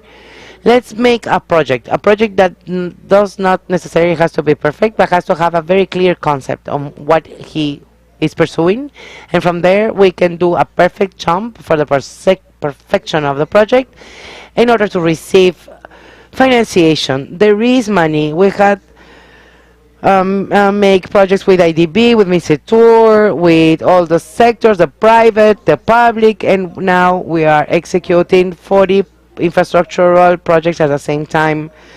Credit of $140 million with IDB. We started without one soul. So it is possible, but I believe that what we have to do is going further, move forward towards where we want, and from there translate this in projects, and projects that need to be followed up for sustainability. Everything is simple. Take 2 letters and it is going to be possible. We can work together. This is one of the models. A project where 12 persons of the business sector and the academic sectors of the world are in Tarapoto, thanks to the efforts of PromPerú, MISETUR, and the enormous efforts of many professionals that has make possible this event. So these kind of models has to be repeated. Academy is fundamental because give us sense of everything that we do, ensuring better success possibilities. And I believe that thank you to all of you. I would like to thank to all of you because the final purpose of everything has to be the citizen. So thank you very much. Thank you for the Foreign Trade Ministry. Thank you to PromPerú and the huge staff that has worked jointly. And thanks for you, the participants. Thank you.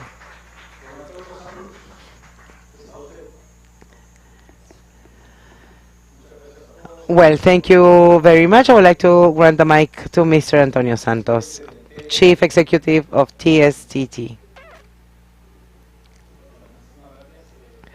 Thank you very much. I would like to give the floor to the authorities in order to close the event. Thank you very much for the moderation. Before, I would like to comment some housekeeping announcements. So first of all, I would like to thank the authorities and the technical staff of PromPerú. Catherine, that is already a friend of us. You are, you've been such a help for me and Maria Julia. Thank you to Stephanie, Daniel, the whole PromPerú team, because without them, this organization will be impossible. And in person, I would like to congratulate Elena, because we all agree that Elena Susana Moron, she's the responsible of international events, and despite the fact that she would be able to take us here, she had supported us, all the think tank members, that we are not easy to manage. And now we have to announce 3 important events. One is in Bolivia, in La Paz, where we're going to organize an event related with heritage, architectural heritage, because La Paz is one of the cities of Latin America that has a big history and very important heritage. This is going to be held in 2023. Everyone that wants information, we're willing to give that to you. And then other important event in the next months is going to take place in Ecuador with the help of the university and the great help of the Tourism Chamber of Ecuador and the Ministry of Tourism, represented by the Minister Olsen, that has 34 years old. He's 34 years old and has many, many years of experience despite his young age.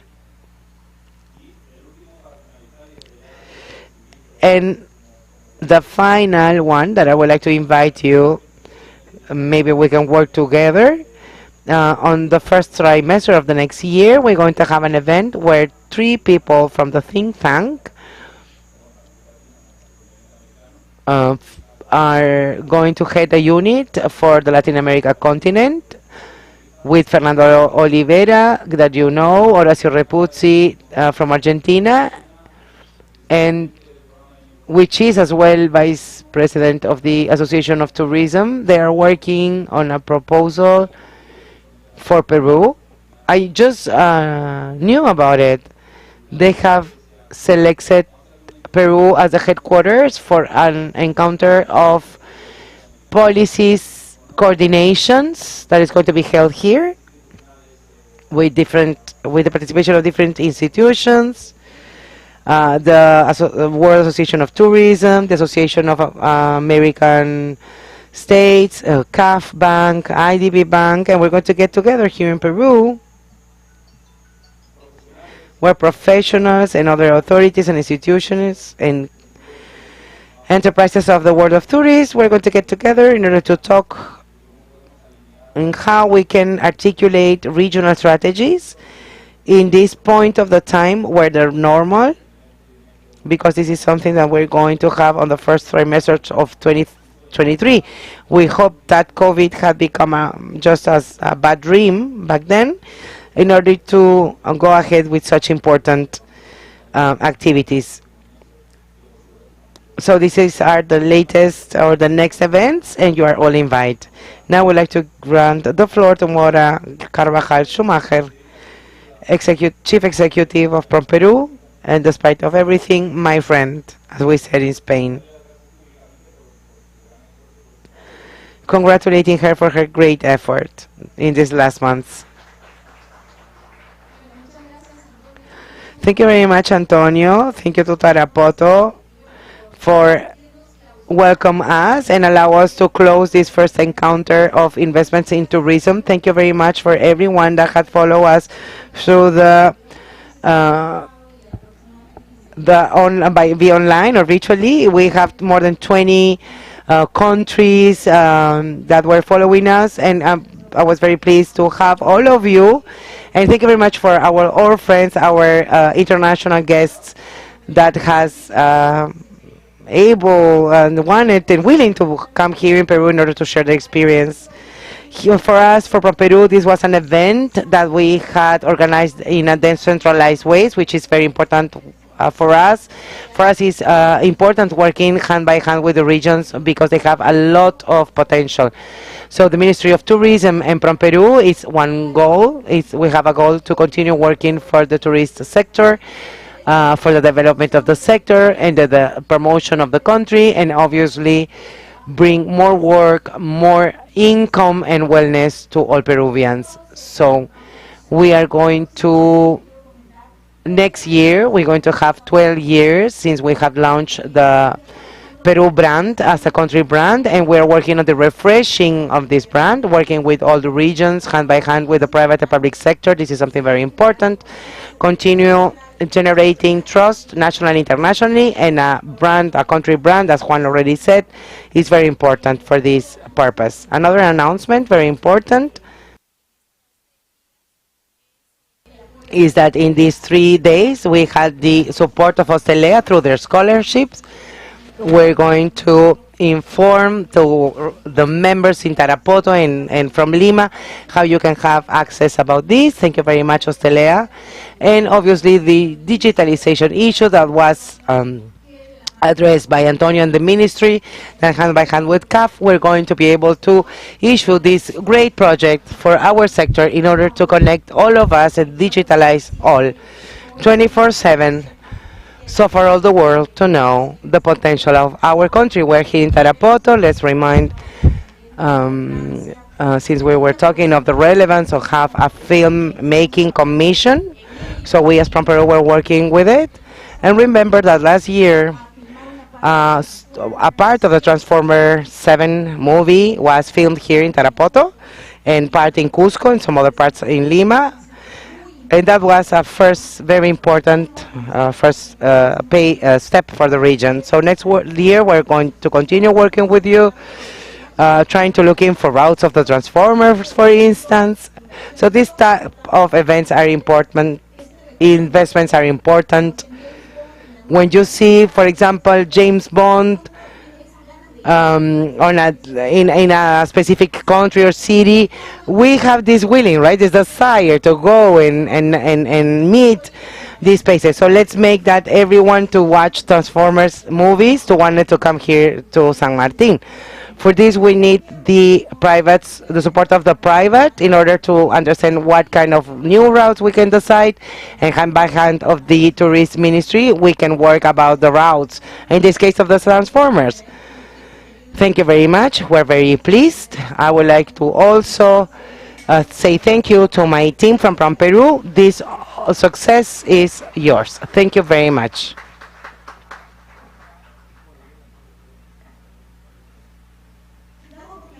So we actually can close our event. Thank you very much.